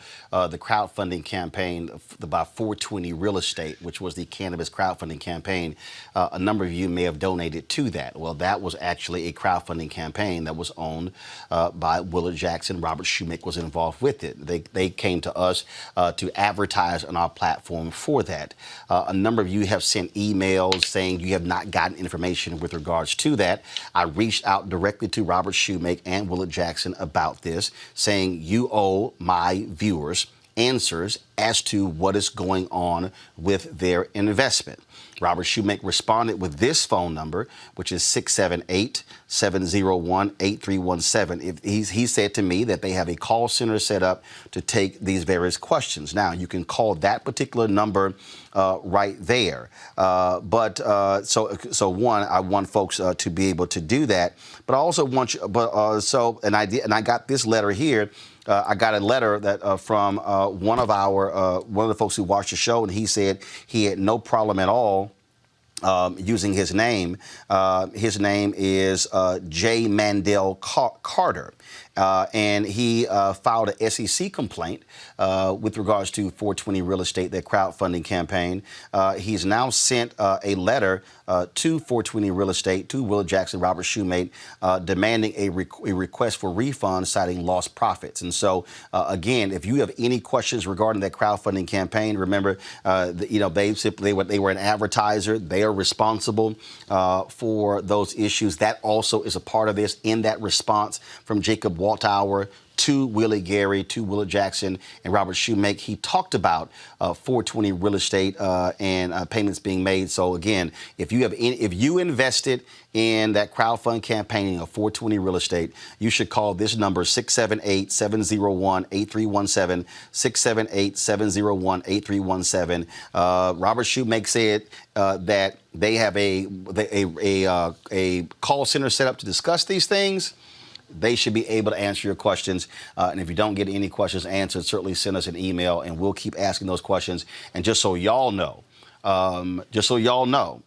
they had not made payment on our advertising deal, and I stopped doing those crowdfund live reads and began to ask them a series of questions, demanding answers, saying you owe my followers who gave money answers as to what's going on with those funds. And so I have been asking those questions for several months. I've made it perfectly clear to Robert Shoemaker and to Willard Jackson. I will continue to ask those questions and to get those answers. I said because y'all are black. This was a partnership with Ebony. And I said, and guess what? If you taking funds from black people, I expect answers to black people, because we don't play those games at all. And so I made that clear to Robert Shoemaker and Willard Jackson. That's also a part of this whole Ebony thing as well. And so I have been in communication with Jacob Walthour. I have been in communication with Willard Jackson. I've been in communication with Robert Shoemaker and all the folks involved. I established a very long email chain beginning May 1st, asking a series of questions, and I fully expect those to be answered and for y'all to be properly taken care of. So don't think for a second we're not paying any attention to these issues. And so the more answers we get, we'll deliver those answers to you. Willard Jackson had asked yesterday to come onto the show today, and then his lawyers advised not, but he did say he will come on the show next week. And so I look forward to asking Willard all of these questions about all of this drama surrounding Ebony and the 420 crowdfunding, 420 real estate crowdfunding as well. And so we'll see if that happens. Speaking of drama, we told you yesterday that Nick Cannon was removed from Viacom CBS over a podcast that he did with Professor Griff, formerly of Public Enemy, where he was accused of making anti-Semitic remarks. Well, yesterday, in a series post, Nick Cannon apologized. And this is what he said. First and foremost, I extend my deepest and most sincere apologies to my Jewish sisters and brothers for the hurtful and divisive words that came out of my mouth during my interview with Richard Griffin. They reinforced the worst stereotypes of a proud and magnificent people, and I feel ashamed of the uninformed and naive place that these words came from. The video of this interview has since been removed. While the Jewish experience encompasses more than 5,000 years and there is so much I have yet to learn, I have had at least a minor history lesson over the past few days, and to say that is eye-opening would be a vast understatement. As a result, I want to express my gratitude to the rabbis, community leaders, and institutions who reach out to me to help enlighten me instead of chastising me. I want to assure my Jewish friends, new and old, that this is only the beginning of my education. I am committed to deeper connections, more profound learning, and strengthening the bond between our two cultures today and every day going forward. Now, he also said this here. I just had the blessed opportunity to converse with Rabbi Abraham Cooper, Director of Global Social Action, the Simon Wiesenthal Center. My first words to my brother was, I apologize for the hurt I caused the Jewish community. On my podcast, I use words and reference literature I assume to be factual to uplift my community instead turn out to be hateful propaganda and stereotypical rhetoric that pain another community. For this, I am deeply sorry, but now together we can write a new chapter of healing. As a result of this, the folks at Fox announced that he will continue to be the host and executive producer of the show The Masked Singer. I want to go to our panel now. Greg Carr, of course, he graduated just this spring from Howard University. What do you make of all of this? What he released on Monday, which then led to Viacom CBS firing him on Tuesday, was totally different from the tone of the tweets last night. Well, Nick is smarter than any of the people who are lined up against him. And I say that in this particular sense because, you know, one thing I know to be true about Nick Cannon is that he comes out of black community. He's going to stand with black community. And he's an honest guy, and he's always very, very, very thoughtful in how he moves. And as far as Cannon's class is concerned, that's something Nick really created. He actually birthed it while he was a student at Howard. I was on the first Cannon's class and have been on several since. It was a conduit to bring people into conversation around books and ideas. And if you know anything about Nick, he talks to every and anybody, and he's the same guy all the time. He's like you. I mean, you see him, that's who you see. I think Viacom reacted as the result of Deshaun Jackson and Steven Jackson and Ice Cube, so somebody had to pay. And I think they overreacted because one thing about Nick, he's going to smile, he's going to laugh. I've never seen him angry, but one thing's for sure. He's a businessman. So, yeah, they punched him in the mouth. But guess what? Now he wants his intellectual property. And whether he gets it or not, they can keep the name wilding out. And they had a 25-year relationship with this man. At the same time, what they can't keep is the thing that keeps Nick Cannon centered. And that's who he is. I expect there to be continuing unfolding of this story. I expect Viacom to either try to walk something back or do some back channel negotiation with him. I don't know that he would go back into any form of relationship, but I know when Diddy offered him to come over to Revolt, he hadn't said anything about that. I know that Fox is going to continue with The Masked Singer. I know that he's supposed to be debuting a talk show in the fall. And I know one thing, never bet against somebody who values themselves beyond any context. And we can talk about all that anti-Semitism stuff another time because, you know, people are calling stuff hotepery. Anybody says hotep, I probably at the moment they say that, I mute them in my mind because I know that they don't know enough about the conversation to continue the conversation intelligently. Well, and we can talk about that another time. Well, Greg, on that point, people who were criticizing him were blasting that very thing. And so you just said it. So when you hear people condemn Hotep and consider it to be some far nutcase sort of deal that obviously we discussed this before, doesn't sit well with you. Well, no, I mean, it doesn't sit well or not sit well with me. I don't take them seriously because they don't know enough to have an intelligent conversation. There are two dimensions to the question of Black-Jewish relationships in the modern era. One of them is the cultural question. And that's really when they say Hotep, I think that's what they're talking about. Although they don't know what Hotep means, I could write it in glyphs on their forehead and they wouldn't be able to translate it. But they're using that as a label for the idea of a stew of conspiracy theories and off history. They don't know enough history to talk about whether it's off or not. And what you saw with that exchange with Professor Griff, Nick was talking about books that Griff had written, and then he's dropping in things from what he had read, which a lot of that is street literature. And there's a real conversation to be had as to why that literature exists. So if you watch the whole Candace class, you can see him trying to weave in and out of that, but then he introduces some other conversations that speak to that street literature. The people who are saying, oh, that's hotel, are really talking about that type of literature that has existed outside of the university, but inside the university, there's no real debate about the origins of the Abrahamic faith traditions. They all come out of Northeast Africa, beginning with Judaism, and Jews are not white initially. But that gets conflated into another kind of conversation, and that's the second category. The second category is the political category of people in white nationalist societies trying to avoid last place. If we understand the history of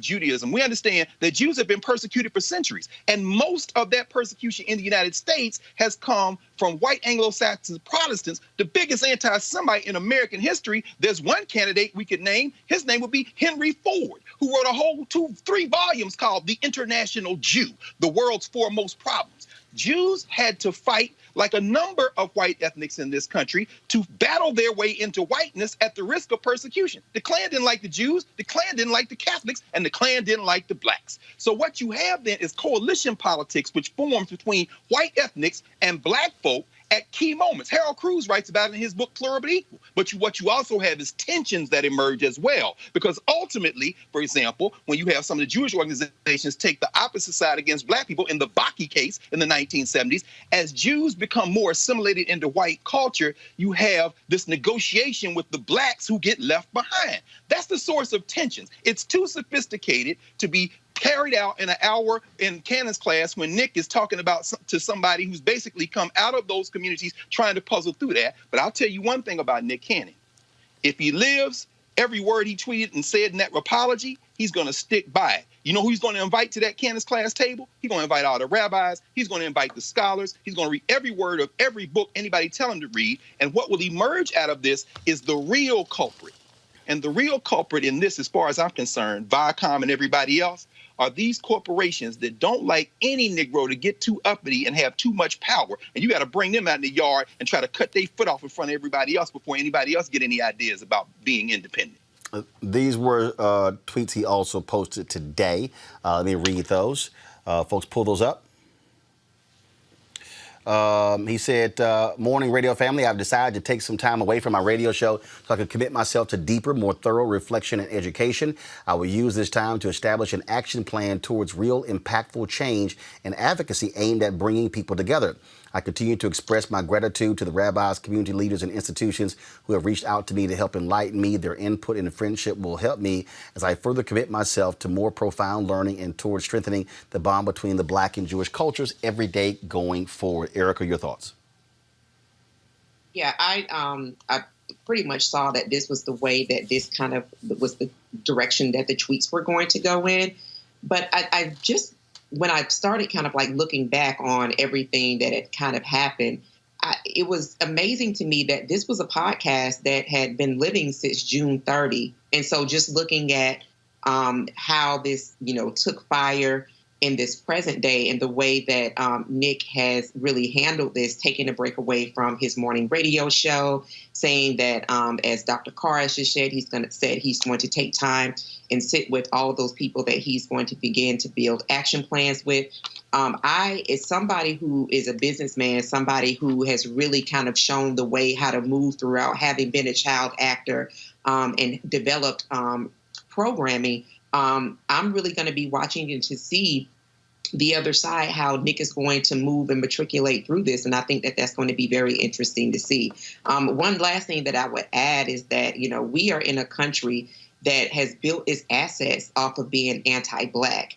And so while anti-Semitism is definitely something that, all of us should really denounce, that we also have to be very, very conscious of the movement in the moment that we're in right now. And that is to move and push forward away from anti-Black acts that we continue to see surface throughout this nation.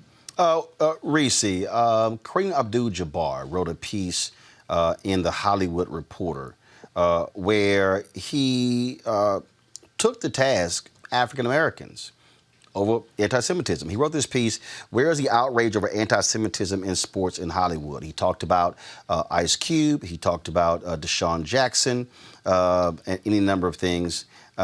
He basically is challenging, African Americans on this very issue, and again, Hollywood as well. And then he says, yes, some of the above have apologized. Deshaun Jackson, Steven Jackson, Chelsea Handler, while others continue to defiantly marinate in their own prejudice. Their arrogant and irrational response to accusations of anti-Semitism, rather than dissuade us, actually confirm people's worst opinions. Ice Cube's response was remorseless. What if I was just pro-black? This is the true brother. I didn't lie on anyone. I didn't say I was anti-anybody. Don't believe the hype. I've been telling my truth. Jabbar writes, his truth was clearly anti-Semitic, but like Trump, he believes his truth exists outside facts. Yeah, so, I don't proclaim to be sophisticated enough, as Dr. Carr expertly laid out. It's a far more complicated subject than to discuss in sound bites. But I think to what I will say to Nick Cannon's statements, I do applaud him. By his own admission, I'm just going to say what he said. He called himself ignorant. And one of the things I appreciate about his statement is that he is not going to die on that hill. And I think that a big problem that we have in our society is what I call belligerently ignorant people. People who have this complete adherence to misinformation, to disinformation, to ill-informed opinions, and they are just completely belligerent about it and unwilling to yield to new information. And I think that what Nick Cannon did, people might question his sincerity in that, and I think that's on them to draw that conclusion or not.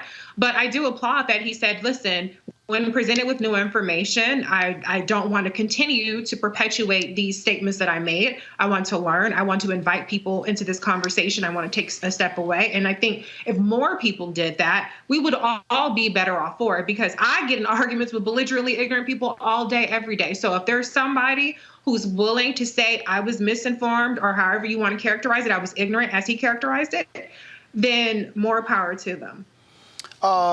Greg, this is what in the final paragraph of Jabbar, he says, the lesson never changes.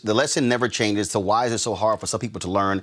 No one is free until everyone is free. As Martin Luther King Jr. explained, injustice anywhere is a threat to justice everywhere. We are caught in an inescapable network of mutuality. So let's act like it. If we're going to be outraged by injustice, let's be outraged by injustice against anyone. This back and forth is not new. Recently, of course, Fox Soul, when they announced they were not going to carry the speech on July 4th of Nation of Islam Minister Louis Farrakhan, he writes in there how Chelsea Handler, she had posted a video of Louis Farrakhan denouncing white supremacy. And she defended it. And she said he was speaking truth. That people criticized her, and then after several days, she finally took it down. There were people who actually were upset with Cornel West was on this show, and he when he addressed the issue of Farrakhan speaking about Hitler, and people were like, "Oh, Cornel West is wrong as well." Just Greg, this thing that keeps cropping up, where anti-Semitic, no, I'm not. We're black, we're Semitic, so therefore we can't be anti-Semitic. And there's sort of this whole back and forth. And as Cornel West said, he said, I agree with Minister Farrakhan because he preaches against white supremacy, but I disagree with other stuff. But then there are people who say, wait a minute, you can't do that. You can't agree with some of what he says and disagree with others. Folks who say David Duke is no different than Louis Farrakhan. All of these different things, they continue to crop up. Just your assessment. Very quickly, I think, Reese, what you said is absolutely correct. We're talking about whether people have information or not, whether they know or not. I have an immense amount of respect for Kareem Abdul-Jabbar. He wasn't just an athlete. He is an intellectual. He's a writer. And when he was a teenager in New York City, going to Power Memorial High School, when he was still Lou Alcindor, he attended a summer program, the Harry U Act, which was taught in part by John Henry Clark, one of his heroes. John Henry Clark was called an anti-Semite from the pages of the New York Times. by Henry Louis Gates in an article called Black Demagogues and Pseudo Scholars, where he tried to say all these black scholars who are reaching these black people in the streets, some of them are anti-Semitic because they make claims about the nature of the Jewish religion and where black people come from and what blacks are the original Jews and the Beta Israels and whether or not black people can be anti-Semitic. Let's be very clear. Anybody who is standing in the way of somebody else's human rights is in violation. We don't care. And let's also be very clear. A number of Jews very prominent in not only the civil rights, black power, liberation movements. So we can't use these categories to beat up whole groups of people. Let's also be very clear. Muhammad Ali, when he came out and became Muhammad Ali and not Cassius Clay, who influenced, among others, Lew Alcindor to become Kareem Abdul-Jabbar, has also been accused of anti-Semitism because he was in the Nation of Islam. Let's also be very clear that these conversations, as Reese said, we can't have these conversations without nuance and without information. So Kareem is absolutely right when he says we can't have intolerance, but he can't say that outside of a historical context that has found him often on the opposite side of white opinion. And in this country, whether you be Jew or Gentile, whether you be Catholic or Protestant, whether you be Muslim or Christian, the politics of this country revolve around, and that is what this is about. This is about race. Finally, I will say this. If we're going to have an intelligent conversation going forward, we have to, and I think this is what Nick is doing, as he said, whether we gauge the sincerity of his apology or not. And I, for one, individually will not gauge the sincerity because I believe he's being absolutely sincere. We must first confess our innocence. People who talk with such cocksure surety about issues like this are usually the least informed people in the room. Come on. All right, now I gotta go here, y'all. I was gonna go to this other story, but I just saw this. This is absolutely hilarious. Do y'all remember a little tweet Chuck Woolery sent out? 2 and 2 Chuck. Stop Y'all remember this tweet right here? The most outrageous lies are the ones about COVID-19. Everyone is lying. The CDC, media, Democrats, our doctors, not all but most, that we are told to trust. I think it's all about the election and keeping the economy from coming back, which is about the election. I'm sick of it. That was on July 12th. Do y'all know what has happened? Oh, yes, Roland. Please grace us. Do y'all know what has happened in the 4 days since that tweet went out? COVID. Y'all go to my iPad. Chuck Woolery changes stance on COVID-19 lies after son tests positive. The son of Chuck Woolery has tested positive. This was the tweet that he sent out July 13th to further clarify and add perspective. COVID-19 is real and it is here. My son tested positive for the virus, and I feel for those suffering and especially for those who have lost loved ones. Reese, he's since deleted his Twitter account.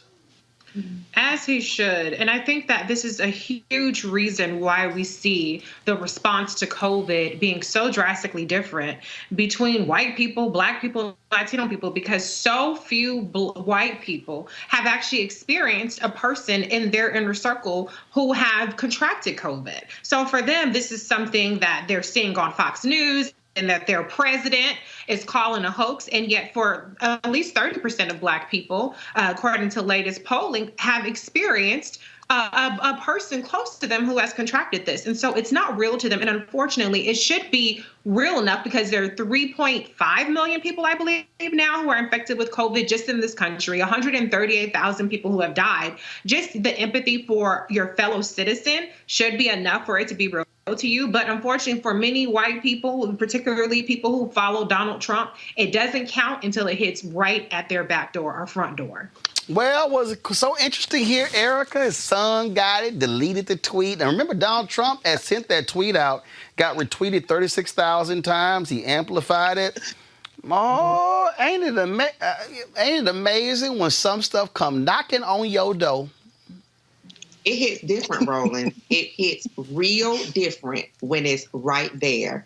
And that does not take away from the severity of COVID. As Reese talked about, you're talking about 30% of a whole demographic that have been touched by COVID. But because of the invisibility belief of white people, that they have largely said, well, hey, we're not the ones that get it. So it's the blacks and the browns. They're the ones that's getting it and transmitting it and dying. So we are going to live our best life. And that is quickly proven not to be a real thing. So, and when people really kind of become one with this truth, that wearing masks, as Dr. Carr just dawned for us the correct way, wearing a mask reduces transmissions, that a lot of the close family and friends that many of us have known that have succumbed to COVID, that they too, as their dear leader, as their son of a Klansman, mediocre orange one, says that their children must go off to school.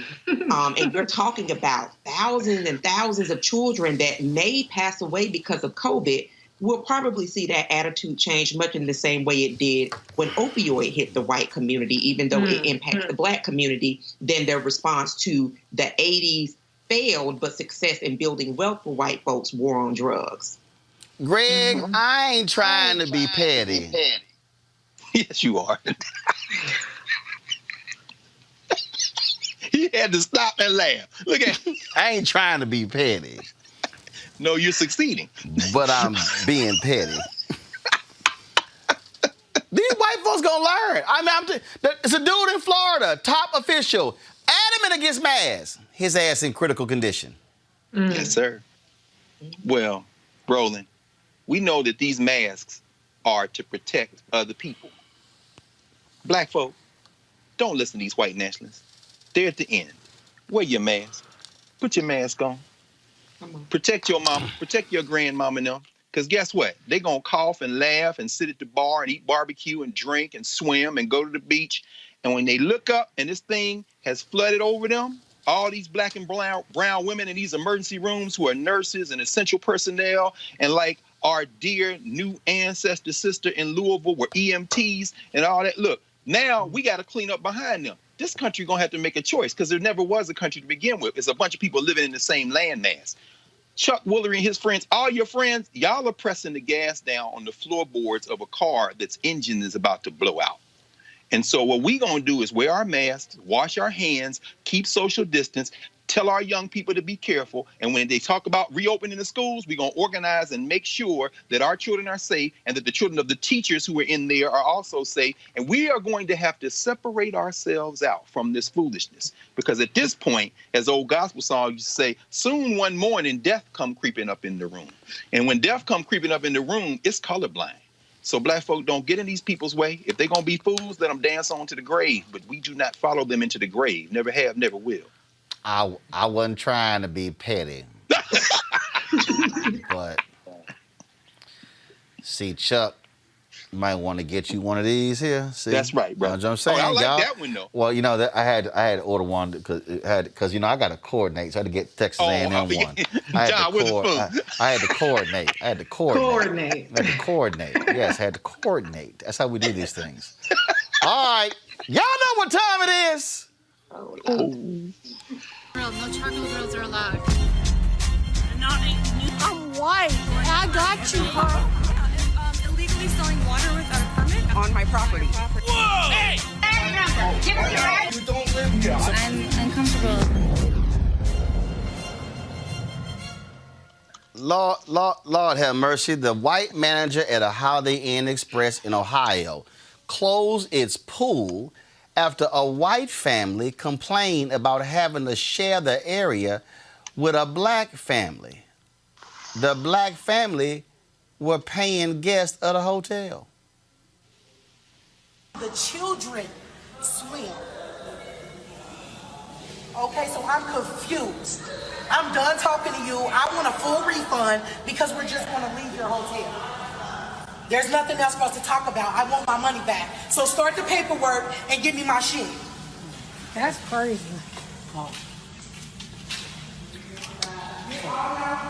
They locking up the pool because we're not. That's crazy. Y'all need. Okay, tell your other customers there's room. He said 10 customers in the pool. It was only 5 kids in the pool. Weird. No, you come on. Watching their kids. Exactly. Where are your shoes, Addie? Come on, come out. Oh, okay, come on. We're not even in the pool. We're sitting outside. Huh? So he said some people working on the side of the pool. So 5 of the customers could wait for us down the pool, right? Yeah. Y'all, come on out. Last I checked, it's first come, first serve. Let me tell you something right there, Reese. If I was that sister, I would tell that manager, you can kiss my ass. Y'all keep swimming. We ain't going no damn where. Absolutely. It's all about making Black people feel like they do not belong exactly where they have every right to be. They're paying customers, and the white manager just made the calculation that it's easier to push over these Black folks than it is to check these white people. I'm not sure if he was white. He looked. Oh, okay. I'm not sure what he was, but the bottom line is he was listening to them white folks right there. But my problem with that again is, it's first come, first serve. Yeah. If the pool is full when your ass show up, wait. Exactly. I mean, look, Erica. I remember going to the pool in my neighborhood when I was growing up. If it was packed, man, your ass waited till it cleared out. Yeah. Right. Yeah. Right. I just want to bring back up a point that I just said earlier. This country thrives off of anti-Blackness, and people that can get in that boat and try to assert some power that they feel like they need to assert, they do that. And for this sister to have to pack up what seemed to be a lot of children, and I'll just be honest. I mean, hotels and pools, unless it is my own, not going to be in it, but can understand that those are babies and they want some level of relief. But I would not stop there. I would sue Holiday Inn because what she actually, by management really standing with whoever was on the phone making a complaint from their own position of anonymity or, however that went through, that they actually made their guests people who in this climate, in this economy, chose to actually stay at their hotel. They should have to pay for that and more than just a refund. So I hope this sister actually goes for the whole corporation because they are getting a lot of money. Greg, I'm telling you right now, if that was me, I would have channeled the great Della Reese. Look, bro. Are y'all slow in the control room? Go to my iPad, Lord, come on. Thank you, Come on, Holiday. Kiss my entire ass.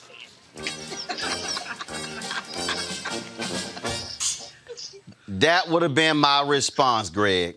Brother, Kiss I know my entire ass. It's interesting you say that because a contemporary of Della Reese is a little bit older than her, but not much, Dorothy Dandridge. Remember when they drained that Las Vegas pool because Dorothy Dandridge stuck her toe in the pool?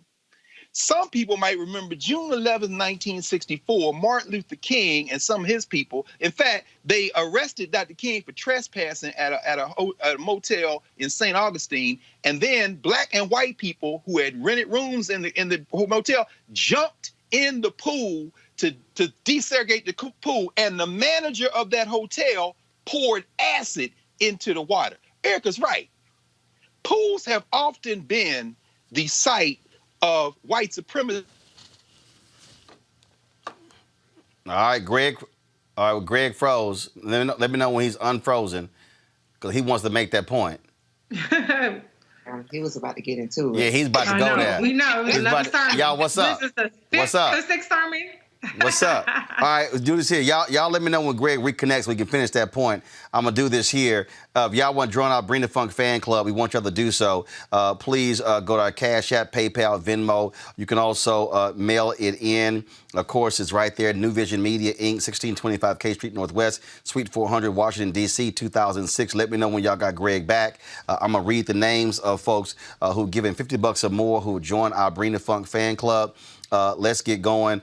Aaron, Aisha Khalid Khan, Andrea Rogers, Andrina Broussard, Angela Roan, Anthony, April Chapman, Azuri Smith, Barry Howard, Beverly Singleton, Bianca Zachary, Brenda Hicks, Brian Sanders, Bryce Boss, Canute McKenzie, Carol's Kitchen and Desserts, Shantae, Charles Hill, Chris Craig, Cindy Harrison Odom, Connor Coughlin, Corey Benson, Dana Booker, Daniel LaRoche, Darius Horton, Darnell Williams, David Dennis, David Ings, Don Foster, Deanna Harris McCoy, Derek Onwauchi, Dexter Brown, Doc Sanchez, Douglas Roland, Emily Chafin, Felix Olabatui, Florence Jackson, Frederica Bro, Fernita Williams, George Gray, Guinevere Teague, Hayes Consulting, Herlon Pascal, Jackson Sansarin, Jeffrey Sanders, Jerome Hale, Johnny Jean, Jonathan Lomans, Karen DeCoux, Kathy M., Kinley Warren, Kenneth Cozart, Kenneth McElrath, Katura Ladd, Kevin Wilder, Kevin Woods, LaCara Adu Duro, Lawrence Crawford, Leonard Renfro, Linda Allen, Lolo Lawrence, Lonnie Weathersby, Lori Nicole, Luis Collier, Mahalia Johnson, Amadi L., Maria Reekston, Mark Clark, Mark Riles, Mark Roberts, Matthew Melvin, Maya Maxis Clemens, Michelle Arrington, Michelle Trufant, Michelle Minsk, Miriam Dries, Mia Farley, Nancy Carter, Nicole Walker, Norman Johnson, Onyemichi Opara, Arisha Hayes, Pamela Blaylock Carter, Pamela Shervington, Portia Bright, Project Broken Wings, Regina Umoya, Reginald Sanders Sr., Renee Matthews, Renessa White, Rhonda Hood, Robbie Pate, Robert Pico, Robert Young, Roderick, Ronnie Brown, Roosevelt Bradley, Rosonia, James Lindsay, Samuel Stowe, Sandra Frederick, Sharon McDowell, Sherry Collins, Stephanie Smith, Stephen Jones, Stephen Royal, Stephen Fogg, Tiara Dunson, Tori Mackey, Tracy Jones, Tracy Magnum, Troy Hale, Troy McDonald, Tyrone Woods, Veronica Freeman, WFB, Yoretta Robinson, Yetka Carlisle, Zakia Brown. Woo! All right, we got Greg back. Greg, finish that comment about the polls. No, I'm just going to say right quick, man. I love that long list. It gets longer every week, don't it? Hey, I got no problem with it. Me neither, brother. No, I'm just going to say right quick that pools have been one of the biggest sites of white nationalist activity because water is intimate. In other words, when you're intimate like that, you say, if a black person touched this water and I touch this water, somehow whatever that black person is going to get on to or get into me. So, you know, it's been a site of battle that we haven't always studied or known. But we know that, as James Baldwin said, from birth to death, there's something very personal about being black in America. And seeing that sister and seeing those babies there, it touches you in a place that would make you say, as you said, brother, kiss my entire ass. And if they have some words to say about that, then you might have to lay hands on somebody. But water is an intimate thing. I think that's what triggers that visceral reaction from people.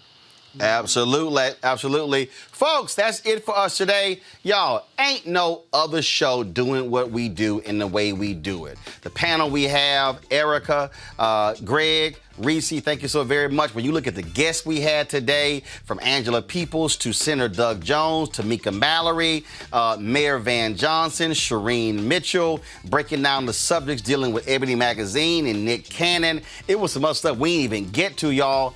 Ain't nobody doing what we doing, and guess what? I love when these people put stuff on Twitter saying, oh my goodness, look at this, there are 3 black guests on CNN. I'm like, that's every day for Roland Martin Unfiltered. See, that's what happens. We don't have a problem finding black guests. We got a problem telling people no, because so many people are trying to come on the show. And so that's what I want y'all to understand, why you must support what we do. You can't sit here and talk that you want to support black if you don't support black. I told y'all, supportuntilfreedom.com. They're on the front lines out there protesting. We're using our capacity when it comes to media to amplify, elevate their stories. So you got to support this as well. So join our Bring the Funk fan club. We are getting closer to 10,000 members. Our goal is to have 20,000 by the end of the year. We're almost there. Y'all, we're doing amazing. We did 25 million views last month on Facebook, YouTube, and Periscope. And all them other people who've been bumping their gums, talking about their new media, match those numbers. Let's see who has brand new. That's all I'm saying.